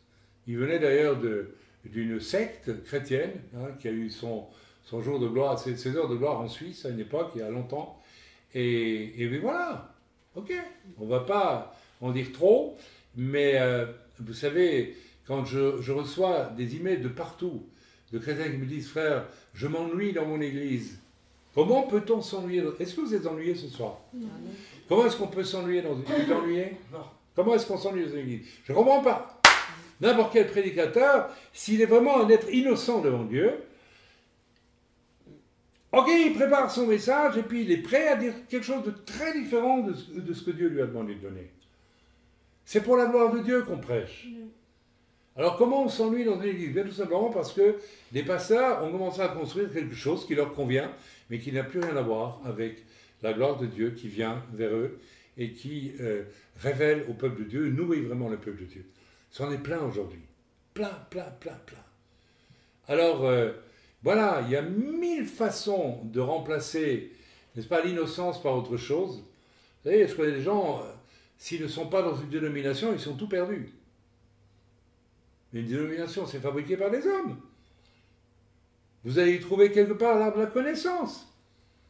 Nous, ce qu'on décide, c'est juste. Si un de chez nous fait un péché, on va le couvrir. Parce qu'il est de notre bande. Mais si toi, qui es en dehors de chez nous, tu as le malheur de venir nous déranger parce que nous avons un esprit territorial, eh bien, on va te descendre. On va même t'inventer des bricoles pour te descendre. On me l'a fait. Je sais de quoi je parle. C'est quoi ça? C'est l'innocence ou c'est l'arbre de la connaissance? C'est l'arbre de la connaissance du bien et du mal. Ok, je crois que j'en ai dit assez là-dessus. Alors, commencez à manger la parole de Dieu, mais mangez-la sans mettre vous-même le couvert. Laissez Dieu vous donner ce qu'il veut vous donner à manger. Si vous dites de manger avec les doigts, mangez avec les doigts. Si vous dites de manger du poulet, mangez le poulet. Si vous dites de manger les carottes, mangez les carottes. Vous m'avez compris. Mangez, contentez-vous de ce que Dieu vous donne et ayez un cœur d'enfant pour vivre ces choses. Et vous verrez que là, le Seigneur pourra vous élever et vous utiliser un jour ou l'autre. C'est tellement clair, c'est tellement limpide. Est-ce qu'on peut encore ajouter quelque chose à ça? Est-ce que j'ai tout dit, ma chérie, que j'ai dit hier et que j'aurais dit non, ça va? Ça rejoint vraiment le message d'hier. Voilà, frères et sœurs, ça sera le message de ce soir qui en fait est la fin du message d'hier qui a été malheureusement effacé du fait, enfin n'a pas été enregistré du fait qu'il n'y avait plus suffisamment de batterie sur mon enregistreur et je ne m'en rendais pas compte au moment où j'ai fait l'enregistrement. Soyez bénis dans le nom de Yeshua et oui, alors Myriam, tu voulais poser une question? Ah oui, vas-y, je t'écoute. C'est dans Apocalypse. Oui, Apocalypse. Alors, Myriam va nous poser la question qui va m'embarrasser. Non, je m'amuse. Vas-y. Apocalypse 4. Bon, quoique je suis pas nécessairement parfait en tout, hein. Voilà. Apocalypse combien? Apocalypse 4, verset 4. 4, verset 4. Ah, ils sont dans Apocalypse, alors on a pour des heures. Hein. Mais allons-y, voilà. Et voilà, dis-moi. Autour du trône, je vis 24 trônes, c'est ça? Oui. Et sur ces trônes, 24 vieillards assis, revêtus de vêtements blancs et sur leur tête des couronnes d'or. Qu'est-ce que tu veux savoir? Qui sont les 24 Ah, bonne question. Alors, il y a plusieurs possibilités. Il y a le chiffre 24, c'est le double de combien? 12. 12. Alors, il semblerait, d'après, d'ailleurs, on peut lire le commentaire qui se trouve là-dedans, c'est encore plus simple. Voilà. Donc, ce sont des saints qui gouvernent avec Christ. Amen. Ils sont revêtus de vêtements blancs et ils portent des couronnes d'or qui sont indiquées que ces 24 représentent des rachetés. Mais de quel racheté s'agit-il? Alors, lui ici, MacArthur dit pas d'Israël, puisque cette nation n'est pas encore sauvée, glorifiée, couronnée, cela reste à venir. À ce point, la description des événements futurs, la résurrection et l'entrée, etc., etc., etc. Voilà. Donc il dit ici, les vieillards ou anciens représentent ici l'Église qui chante le cantique de la rédemption. Ce sont des vainqueurs coiffés de couronne qui vivent à l'endroit qui leur a été préparé et où ils ont rejoint Jésus. Je ne suis pas d'accord avec ça. Parce que s'il n'y a que 24 qui ont rejoint Jésus en étant sauvés, ils sont déjà probablement tous doutes qu'on peut aller au chômage et puis on arrête d'essayer d'aller au ciel. Hein? Non, je pense d'une manière beaucoup plus juste que c'est 24, c'est 2 fois 12. C'est probablement 12 personnalités de l'ancienne alliance, de la première alliance, et 12 de la nouvelle alliance. Et je crois qu'on peut imaginer éventuellement que ce sont les 12 apôtres. Pourquoi pas? Qui forment un corps d'élite, je dirais, auprès du Seigneur dans le ciel. Voilà, en gros, c'est ça. Mais bon, je ne vais pas commencer à développer tout ça dans le contexte d'Apocalypse, parce que là, j'en ai pour 1 heure, 1 heure et demie, et ça risque d'être un peu long. Est-ce que la réponse te satisfait? D'accord. Il y a une autre question? Loïs, tu n'as pas une question? Tu les as toutes lâchées toi non plus? Toi non plus, Sarah? Hier, j'en avais posé une et ça n'a pas été enregistré. Donc, Ah ben, c'est quelle question? c'était parlons de Hillel et Shammai et puis voilà. La disputation dans les yeshivot. Est-ce que c'est conçu d'une manière comme des enfants, ces discussions entre les gens qui étudient, ou bien est-ce qu'il y a l'orgueil de la connaissance? Alors c'est tout le problème, ça peut être l'un ou l'autre. Voilà. Ça peut être l'un ou l'autre. C'est pas mauvais de discuter de la parole de Dieu ensemble. On est en train de le faire là. C'est pas une mauvaise chose. Maintenant, c'est l'état d'esprit dans lequel on le fait. Si par exemple Myriam me posait la question alors qu'elle a son idée à elle, et puis qu'elle commence à dire oui, mais moi je crois que, par vanité, par orgueil, or elle ne le fait pas. Moi de la même façon, je n'ai pas essayé de la convaincre que mon idée est juste. Je lui donnais mon point de vue. Vous voyez ce que je veux dire? Alors Shammai et Hillel, bon, c'était deux rabbins, on va dire, de rabbinim, qui n'étaient pas d'accord. Alors je ne sais plus exactement quelle était leur disputation, j'ai oublié.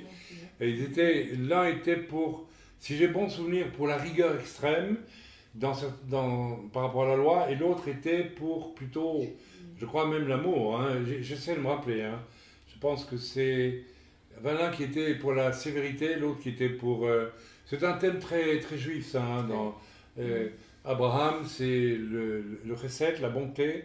Yitzhak, c'est la rigueur. il faut les deux. pendant. D'accord? Alors, dans le cas de Shammai et de Hillel, en réalité, les deux ont raison quelque part, et là où ils auraient tort, c'est dire toi tu as tort et moi qui ai raison. C'est-à-dire si tu vas à l'extrême de ta pensée, ça prouve que tu veux avoir raison. C'est-à-dire que dans ce cas-là, tu es dans l'arbre de la connaissance. Tu es dans la dynamique de l'arbre de la connaissance. Tu es séduit par ton propre orgueil. Ok. Maintenant, dans les yeshivot, s'il y a des discussions de ce type-là, c'est la même chose.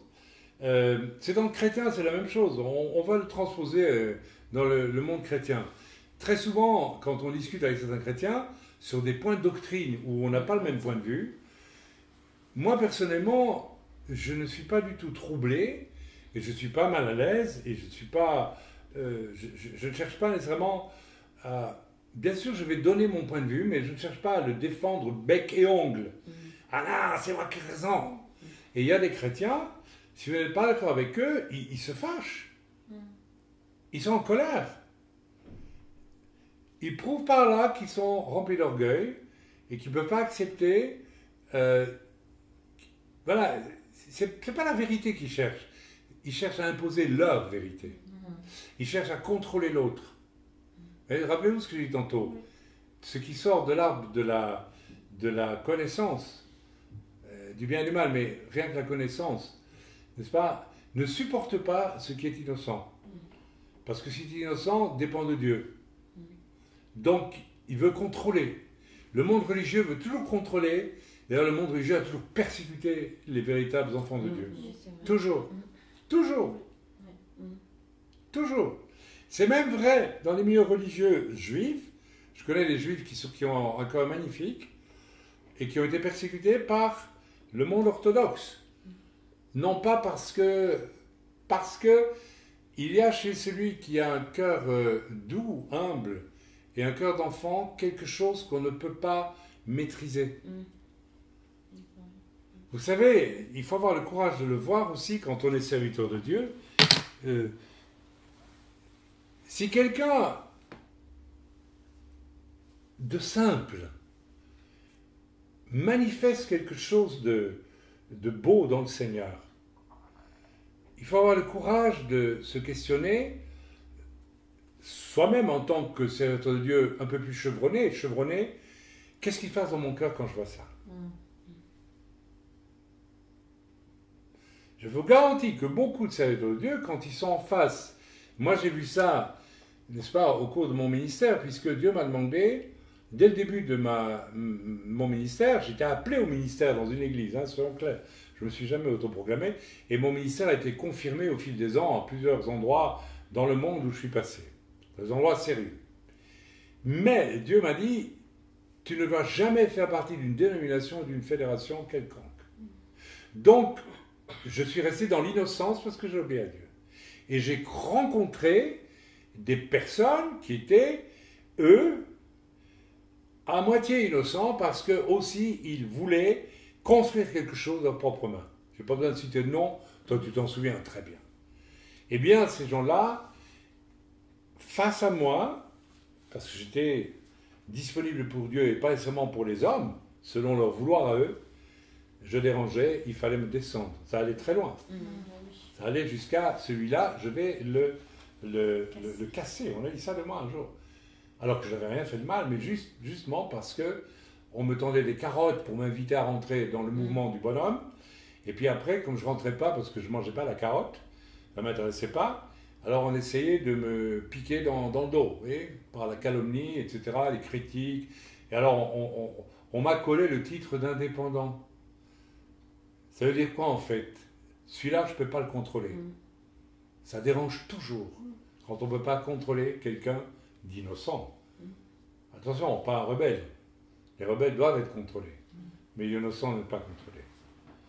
Et cet homme, finalement, ne supportait pas, et les gens autour de lui encore moins. Il avait son équipe, son ministère son équipe de ministres qui travaillaient pour lui et qui ne travaillaient pas pour le Seigneur, finalement. Ah oui, absolument. Il y a des dénominations entières où on travaille pour la dénomination, on ne travaille plus pour Dieu. Et on vient vous dire qu'on travaille pour Dieu, mais on ne travaille plus pour Dieu, on travaille pour édifier son son bazar, son souk. Alors on parle des catholiques qui ont fait ça, mais les protestants font ça. Et les évangéliques font ça, et tout le monde fait ça. Vous savez, le combat le plus rude que j'ai mené moi, le plus difficile, et que Dieu a gagné dans ma vie, pas moi qui l'ai gagné, c'est de ne pas me prendre au sérieux quand j'étais appelé au ministère, et de ne pas vouloir construire mon église, ou mon truc à moi. Et en réalité, j'ai connu plusieurs, n'est-ce pas, expériences avec le Seigneur où Dieu m'a dit, je vais te tester, je vais voir où tu en es. Je vais déjà raconter ça. Amen. Mais voilà, la discussion entre un chrétien est souvent impossible, parce qu'une fois que l'autre, vous savez, il s'assied devant vous, bonjour frère, comment vas-tu? Alléluia, je suis content, j'ai entendu parler de toi, c'est formidable, j'ai lu ton dernier livre, oh, c'est bien, magnifique, etc., etc., etc. Et puis la discussion va sur autre chose, et puis on arrive sur un plan où on n'est pas d'accord. Vous voyez la tête du bonhomme qui change complètement. Il ne vous aime plus là, c'est fini, terminé. Pourquoi? Parce qu'il veut vous contrôler. Moi, jamais je ne dirais qu'un chrétien qui n'est pas baptisé du Saint-Esprit n'est pas un frère en Christ. Jamais. Jamais je dirais que, je ne sais pas, si tu ne penses pas comme moi, tu n'es pas un frère en Christ. Or, j'ai vu ça partout. Il y a même par exemple, les églises d'arbistes, je le sais par témoignage, si vous allez prendre la Sainte Seine dans une autre église, vous êtes anathème. Vous êtes chassé de l'église. Vous ne pouvez plus, c'est fini, terminé. Parce qu'il n'y a que la Sainte Seine qui se prend chez eux, qui est valable. En plus, elle n'est pas valable du tout, parce que c'est un Pessar qu'on prend la Sainte Seine. Vous voyez jusqu'où ça va? Amen. Donc, à quel point des dénominations entières peuvent perdre leur innocence? Vous savez, je sais qu'il existe un mouvement d'église apostolique, et puis j'ai écouté ces gens prêcher, j'ai tout vu sauf des apôtres. Alors je demande pourquoi ils s'appellent apostoliques, il n'y a pas d'apôtres. Vous savez pourquoi? Parce qu'ils ont voulu avoir des apôtres, alors ils se sont nommés apostoliques, et puis tu leur as dit, ah, c'est vous qui le voulez, eh bien vous n'en aurez pas. Alors ils ont l'air malins maintenant. Ah, je le dis ouvertement, hein.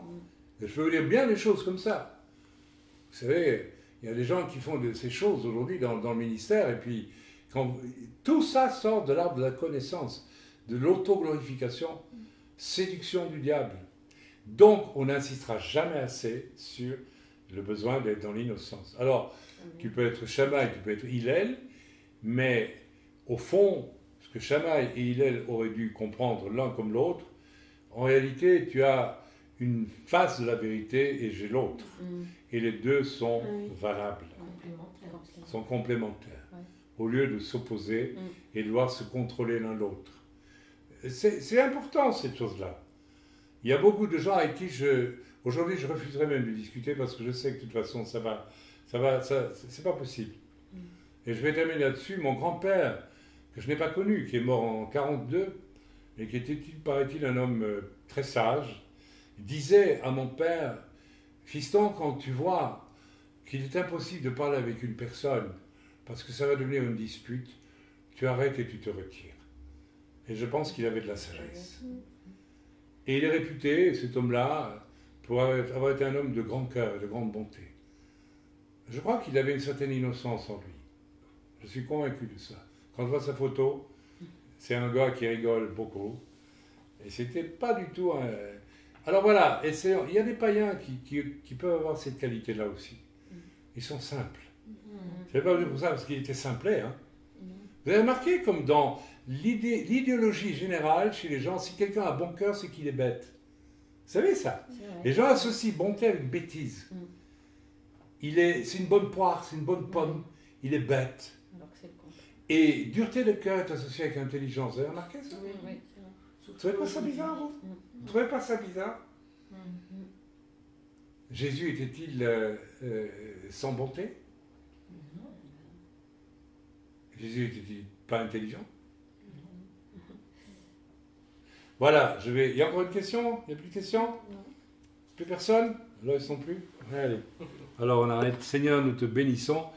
J'espère que cet enseignement qui devait être donné hier à la fin du cours n'est-ce pas, correspond à ce que j'ai dit hier, en tout cas avec d'autres mots, et j'espère que ce sera utile pour tous ceux qui vont l'écouter. Alors voilà, donc nous allons, je ne sais pas quand je vais prendre les cours, puisque nous allons voyager, Elie et moi, et puis vous tous aussi, vous allez voyager, presque tous, puisque nous avons notre rencontre annuelle d'été dans l'œuvre, et donc, mais je reprendrai le plus vite possible, et nous étudierons le premier chapitre de tout ce qui a été édicté comme principe de fondation, et ce sera la repentance. On va voir ce que signifie la repentance. La repentance, c'est la chose la moins vécue aujourd'hui. Dès que les gens font une bêtise, « Ah, je n'ai pas fait exprès ». La repentance, c'est « Tu as fait du mal, Dieu te le dit ou on te le dit, tu te repens ». C'est dur de se repentir. Attention, ça aussi, c'est un des fruits de l'arbre de la connaissance. C'est une des conséquences. C'est une corruption. Aujourd'hui, ça devient presque impossible d'éduquer les enfants. Ah non, on ne peut plus rien leur dire. Plus de repentance. Mais l'Écriture, je ne sais pas si c'est l'Écriture qui dit, mais en tout cas, il y a un proverbe qui dit « Sans repentance, pas de délivrance ». Tu ne te repens pas, tu donnes presque le droit des démons de venir sur ta vie et de faire perdre ton innocence, entre autres. Donc on va travailler sur la repentance et nous avons beaucoup à voir. Nous avons 3 pages pleines. Il ne faut pas demander si, n'est-ce pas, ce sujet est extrêmement important. Mais après ça, vous serez des champions dans la repentance. Après ça, on étudiera la foi, puis l'imposition des mains, les baptêmes, etc. Voilà. Soyez bénis dans le nom de Yeshua. Amen. Et merci à ceux qui m'écrivent pour me dire que ça leur apporte beaucoup, etc. Je priez, s'il vous plaît, pour que d'autres viennent écouter ces enseignements, parce qu'effectivement, je me suis rendu compte qu'il y avait un manque énorme de cours de base, mais un cours de base bien charpenté quand même. Et voilà, les gens courent après toutes sortes de choses aujourd'hui, qui trouvent leur point d'attache dans l'arbre de la connaissance et pas du tout dans l'arbre de vie. Et il faut ramener, je suis convaincu qu'il faut ramener des masses de chrétiens à l'arbre de vie, une fois pour toutes, dont ils ont été arrachés par séduction de toutes sortes de façons. Amen.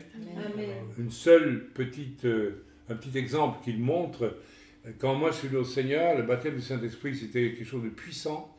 Et puis, les 9 dons spirituels, on les a pratiqués très vite et très bien. Et puis, est arrivée toute la vague, n'est-ce pas, des faux dons du Saint-Esprit. Et tout ça venait de quel arbre? L'arbre de vie ou bien de l'arbre de la connaissance? De l'arbre de la connaissance, mes amis. Avec des simagrées, n'est-ce pas, charismatiques, qui mettaient en valeur les exploits humains, n'est-ce pas? Et c'est allé jusqu'à la folie, ces trucs-là, avec des serviteurs de Dieu qui font rire des salles entières pendant des heures. Et alors, qu'est-ce que ça a de spirituel? Qu'est-ce que ça a quel rapport avec prêcher l'évangile, annoncer le salut et manifester la gloire de Dieu à travers 9 dons spirituels, les miracles, les guérisons, on parle de connaissance, on parle de sagesse, etc. Rien à voir. Et vous savez ce qui s'est passé? C'est que peu à peu, n'est-ce pas, plus ces faux signes se sont introduits, plus ce qui vient de l'arbre de vie, parce que tout ce qui est de la part de Dieu fait partie de l'arbre de vie. Et les 9 dons spirituels font partie de l'arbre de vie. C'est l'apôtre Paul qui, par révélation, les a enseignés. Donc ça vient de Dieu. Eh bien, ces 9 dons spirituels ont commencé à disparaître. Et aujourd'hui, on a de moins en moins de vrais baptêmes du Saint-Esprit. Je prie que pendant le camp que nous allons avoir, nous ayons des baptêmes du Saint-Esprit. Amen. Mais c'est seulement au cœur d'enfants que Dieu les donne. Amen. Pas aux autres. Amen. Donc, si vous n'êtes pas baptisé du Saint-Esprit encore, qu'est-ce qui n'est pas baptisé du Saint-Esprit ici? 3. 3 sur 1, 2. On est quand même un petit nombre, mais enfin. Voilà. Donc, eh bien, il faut chercher, il faut vous placer devant Dieu avec une espèce de folie juvénile, avec des cœurs d'enfants. Et comme devant la vitrine, quand j'étais petit, j'ai vu le bateau. Et je dis, papa, tu me payes le bateau? Il m'a dit, oui. Ah, je l'attends toujours. Mais je veux dire par là, confiance à 1000% dans le Seigneur. Ayez cette espèce d'innocence devant Dieu. Vous savez, moi je me réjouis de voir comment je suis passé de l'arbre de la connaissance. J'étais complètement dedans. Hein. Vous savez ce que Dieu m'a dit quand je suis converti? Tu allais faire le dernier pacte le dernier pas de ton pacte faustien. Vous savez ce que c'est que Faust? Et c'était vrai, c'est ma vie. J'avais basé toute ma vie sur l'orgueil de la connaissance. J'ai touché à 43 jobs et professions différentes. Je lisais de tout, j'ai touché à tout, j'avais 3000 livres, je lisais, etc. J'écoutais et j'étais fier de tout ce que je connaissais. Et finalement, dans le théâtre, j'étais en train de peu à peu rentrer dans les choses occultes. Et j'étais avec, vous savez, Faust, vous savez qui est Faust, c'est cet homme qui a vendu son âme au diable pour avoir toute la connaissance du monde. Il a dit, voilà, le diable a dit, si tu me donnes ton âme, tu connaîtras tout, tu seras très intelligent. C'est exactement le péché dans lequel j'étais avant ma conversion. Ok? Et cet homme qui était, Dieu m'a dit, tu es au dernier stade. Je t'ai sauvé maintenant, mais encore un pas, et c'était fini pour toi, tu mourrais, et tu allais droit en enfer. Et que je pense que Dieu a pu prendre un homme comme ça, complètement construit sur l'arbre, la connaissance du bien et du mal, et à un point que vous n'imaginez pas, et devenir une créature innocente devant Dieu, du jour au lendemain, parce que j'ai accepté Jésus, et parce que j'ai pu dire à tous ces gens qui se croyaient si élevés en intelligence, j'ai accepté Jésus, qui m'ont hurlé dessus, eh bien, vous savez, si Dieu l'a fait pour moi, il peut le faire pour n'importe lequel d'entre nous. Alors maintenant, repentez-vous. Repentez-vous là où vous vous trouvez. Là, je sens que ça vient du Seigneur que je vous le dise. Repentez-vous là où vous vous trouvez. Repentez-vous de votre orgueil. Repentez-vous de tout ce qui est autour de vous, qui vous ramène tout doucement n'est-ce pas, à l'orgueil de vous-même, aux parures, mesdames, le désir de prêcher, mesdames, le culte du corps, le culte de votre intellect, de votre connaissance, le culte de vos diplômes, le culte de je ne sais quoi, le culte de votre idolâtrie d'appartenir à tel groupe d'hommes religieux et non pas à tel autre. Toutes ces choses.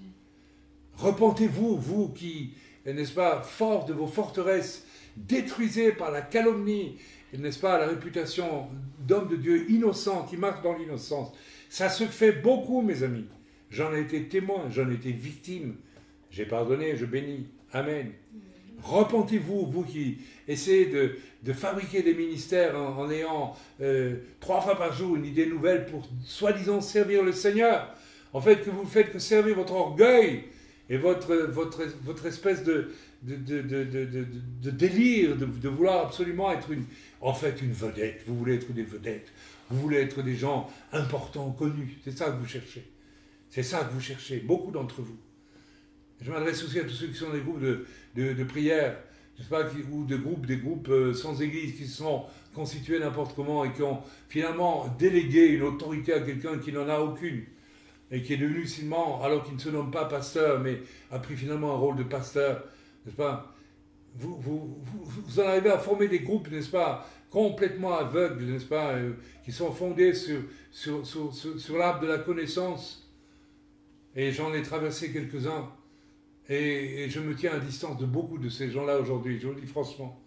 Dans le nom de Yeshua, le Seigneur m'a dit de me tenir à distance de tout cela, à grande distance. Je préfère m'occuper d'un troupeau réduit, mais être certain que ces gens-là sont des gens innocents dans le Seigneur. Et aller de l'avant ainsi, que d'être ouvert à tant et tant de personnes. Seigneur, tu me l'as montré, où j'ai perdu mon temps.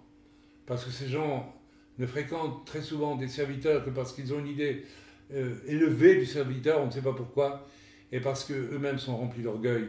Et ils pensent d'une espèce d'effet de capillarité au contact d'eux. Ils vont devenir exceptionnels, je ne sais pas. Je ne sais pas ce qu'ils cherchent.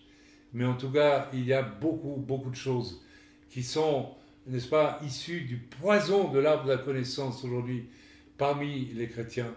Dans le bon nom de Yeshua, repentez-vous, faites le tri. Laissez le Seigneur faire le tri ce soir, là où vous vous trouvez, vous qui m'écoutez. Et réjouissez-vous. Réjouissez-vous si Dieu vous a donné un cœur neuf pour l'aimer et l'écouter avec humilité. Et essayez de veiller sur vos cœurs. Travaillez à votre salut, dit l'Écriture. Travailler à son salut, c'est aussi, n'est-ce pas, faire attention à tout ce que je viens d'énoncer pendant cette soirée ici. Attention que le diable ne revienne et ne vous séduise très lentement et subtilement et ne vous ramène à l'orgueil de vous-même. Dans le bon nom de Yeshua, alléluia, je sens une personne qui va écouter et qui ressent des troubles à l'intérieur d'elle-même. C'est le signe qu'il y a des démons qui vous influencent. Parce que l'orgueil spirituel amène des démons aussi. Eh bien, demandez au Seigneur maintenant, là où vous vous trouvez, pardon pour cet orgueil spirituel qui a amené des démons dans votre vie. Vous avez de la haine, vous avez du mépris. Vous avez une idée haute de vous-même. Vous méprisez les autres. Peut-être même vous méprisez.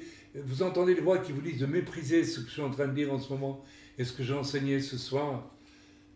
Eh bien, repentez-vous au nom de Yeshua. Et je prends autorité sur cet esprit démoniaque d'orgueil et de suffisance qui vous anime depuis très longtemps, qui a été hérité de vos parents, de vos grands-parents aussi, de votre culture française. Au nom de Yeshua, je te délie maintenant de cet esprit de supériorité absolument abominable que tu déguises derrière une fausse humilité. Dans le nom de Jésus maintenant, sois libéré, qui que tu sois, au nom de Jésus. Amen. Amen. Et repens-toi.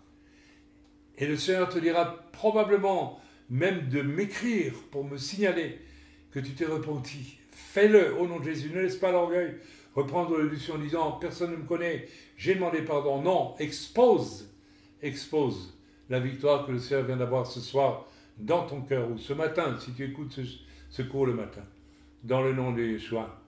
Le Seigneur montre aussi que tu es sans église. Mais tu es sans église non pas parce que tu n'as pas trouvé une église valable, mais parce que tu es orgueilleux, rebelle, et que tu es un disciple de l'arbre de la connaissance du bien et du mal.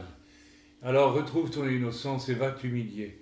Aucune église n'est parfaite. Aucune église. Mais il y a quand même des endroits où Dieu peut te conduire et où Dieu peut s'occuper de toi. Dieu connaît exactement ce dont tu as besoin.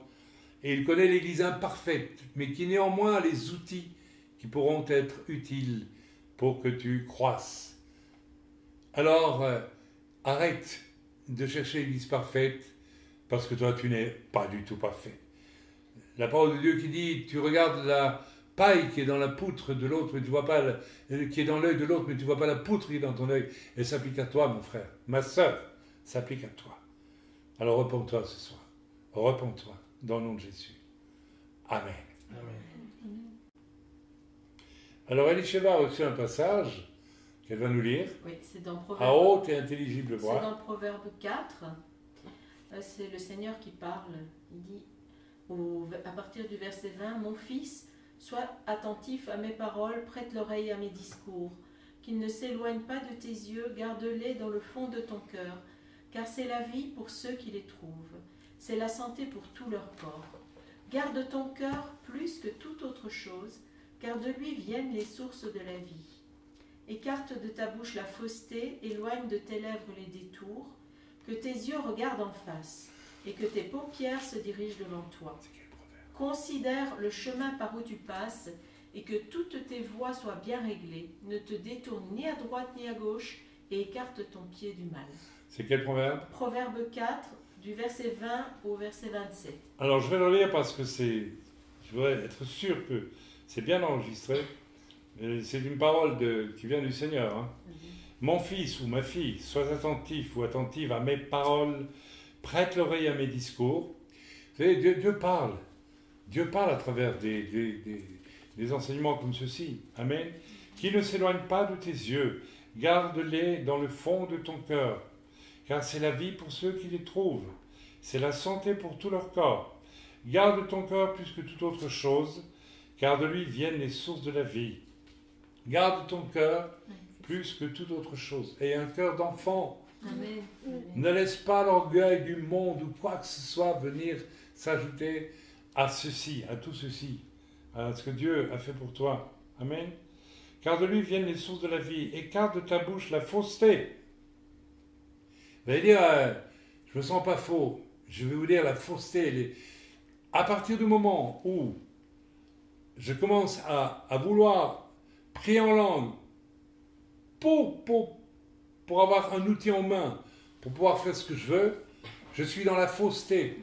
Je suis dans la fausseté parce que, non, je ne suis pas encore dans la fausseté, je suis dans l'erreur. Et quand l'Esprit de Dieu me convainc de mon erreur, si je persévère, je deviens faux. Amen. Les femmes que je voyais sur YouTube qui parlaient du ministère féminin, eh bien, je sentais que même si elles écoutaient et elles étaient obligées d'accepter la parole de l'aîné qui disait la vérité, il y avait des domaines où elles disaient au fond d'elles-mêmes, « Ah, peut-être qu'elles ont découvert l'erreur. » Et si elles persévèrent et qu'elles ne se repentent pas de ça, si du fond du cœur elles n'acceptent pas ce que Dieu leur a dit à travers la sœur âgée, qui leur a cité la parole de Dieu simplement et intégralement dans l'innocence, elles deviendront fausses. Si tu es dans une dénomination qui idolâtre elle-même plus que le Seigneur, tu es dans la fausseté. Nous pouvons être dans la fausseté à tout moment. Et nous devons fuir la fausseté. Nous devons la fuir. C'est trop facile de dire les catholiques, les ceci, les cela. Et toi, tu es dans quelle soupière, là? Tu fais quoi? C'est ton cœur que cela te demande de garder. Pas les copains d'abord. Il faut laisser ça à Brassens. Les copains d'abord. Il n'y a pas de copains d'abord dans l'Église. On est vrai ou on n'est pas vrai. Écarte de ta bouche la fausseté, éloigne de tes lèvres les détours. Ah, les détours. Les détours. Tu pêches, oh mais je voulais pas le faire. Ça s'appelle un détour. C'est une hypocrisie. C'est une lâcheté. C'est courant aujourd'hui. L'incapacité totale des gens de reconnaître. Moi vous savez, je m'expose devant vous. Je vous dis que j'ai réécrit la poésie et à un moment donné, je me suis rendu compte, c'était pas mal, mais il y avait quand même quelque chose qui pouvait venir du diable. Donc j'ai dit, niet. Au fond, moi-même, je pourrais être orgueilleux et dire, je ne vais pas le dire, puisqu'ils vont croire que moi aussi, je peux être tenté par le... Mais vous croyez que moi, je ne peux pas être tenté par le diable? Mais tout le monde est tenté. Jésus a été tenté par le diable, et il a eu la victoire. Et j'ai eu la victoire dans l'histoire de la poésie. Et j'ai eu la victoire dans le parler en langue, que je voulais fabriquer. J'ai eu la victoire. Pourquoi est-ce que je nierais que j'ai pu être séduit? Beaucoup de chrétiens ne vous diront jamais qu'ils sont attaqués ni tentés par le diable. Hypocrite, il faut arrêter. Jésus a été tenté. C'est nécessaire qu'on soit tenté, parce que Dieu veut qu'on ait la victoire. Pourquoi? Pour nos beaux yeux? Non, pour la gloire de Dieu. Amen. Pour la gloire de Dieu. Amen. Pas de fausseté, pas d'hypocrisie, pas de lâcheté. Amen. Amen. Mes amis, je veux dire une chose, tant que vous n'aurez pas appris une chose. Vous savez, moi, quand on m'accuse de quelque chose, je ne me défends pas. Même si c'est faux, j'écoute ce qu'on me dit. Récemment, c'était le cas. Un frère, avec une certaine expérience, m'a dit une chose et je sentais que c'était faux. J'ai commencé par accepter ce qu'il m'a dit, par humilité. Qu'est-ce que vous voulez que ça me fasse, moi? Et j'ai dit, d'accord, j'accepte, D'accord. Pourtant, ce qu'il me disait était faux.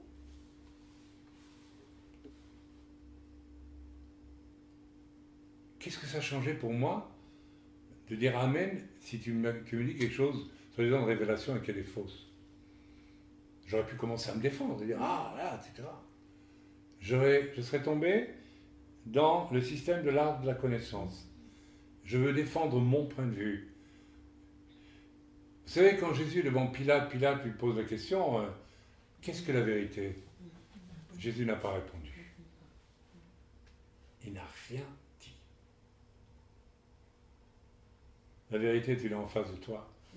Mais la vérité, elle ne se justifie pas. Elle est la vérité. Cet homme me dit un truc faux, je ne me défends pas. Et après ça, je rentre chez moi, et je prie, et le Seigneur me dit, tu as bien fait, mais il s'est trompé. Peut-être un jour, tu vas te retrouver, oui, je vais me retrouver un jour devant lui, et tu lui diras, calmement.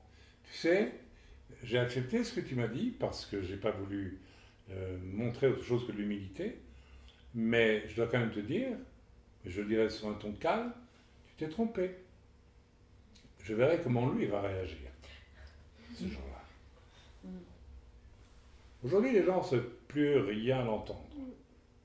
Ils ont toujours raison. Que tes yeux éloignent de tes lèvres les détours.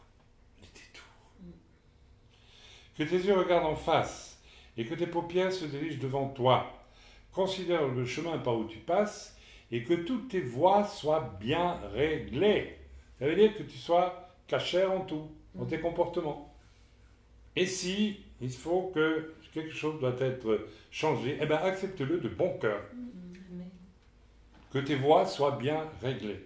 Alors, si tu crois que parce que tu es en Seigneur, tout est bien réglé dans ta vie, eh ben, mon cher ou ma chère sœur, tu vas passer par des drôles de moments. Ou alors tu vas rencontrer des chrétiens lâches, qui eux-mêmes n'ont pas les voies bien réglées. Alors, je te laisse ça, tu me laisses ça, d'accord, on est copains, d'accord. D'accord. Ne te détourne ni à droite ni à gauche et écarte ton pied du mal. Là, c'est important aussi. Peut-être c'est pour certaines personnes qui vont écouter ce cours et qui vont m'en vouloir beaucoup et qui vont peut-être me maudire ou quoi. Vous savez, je suis habitué. Hein. Mais ils font le mal. C'est leur problème. Moi, ça me fait rien du tout. Et puis, je bénis Dieu de toute façon, même si vous me détestez.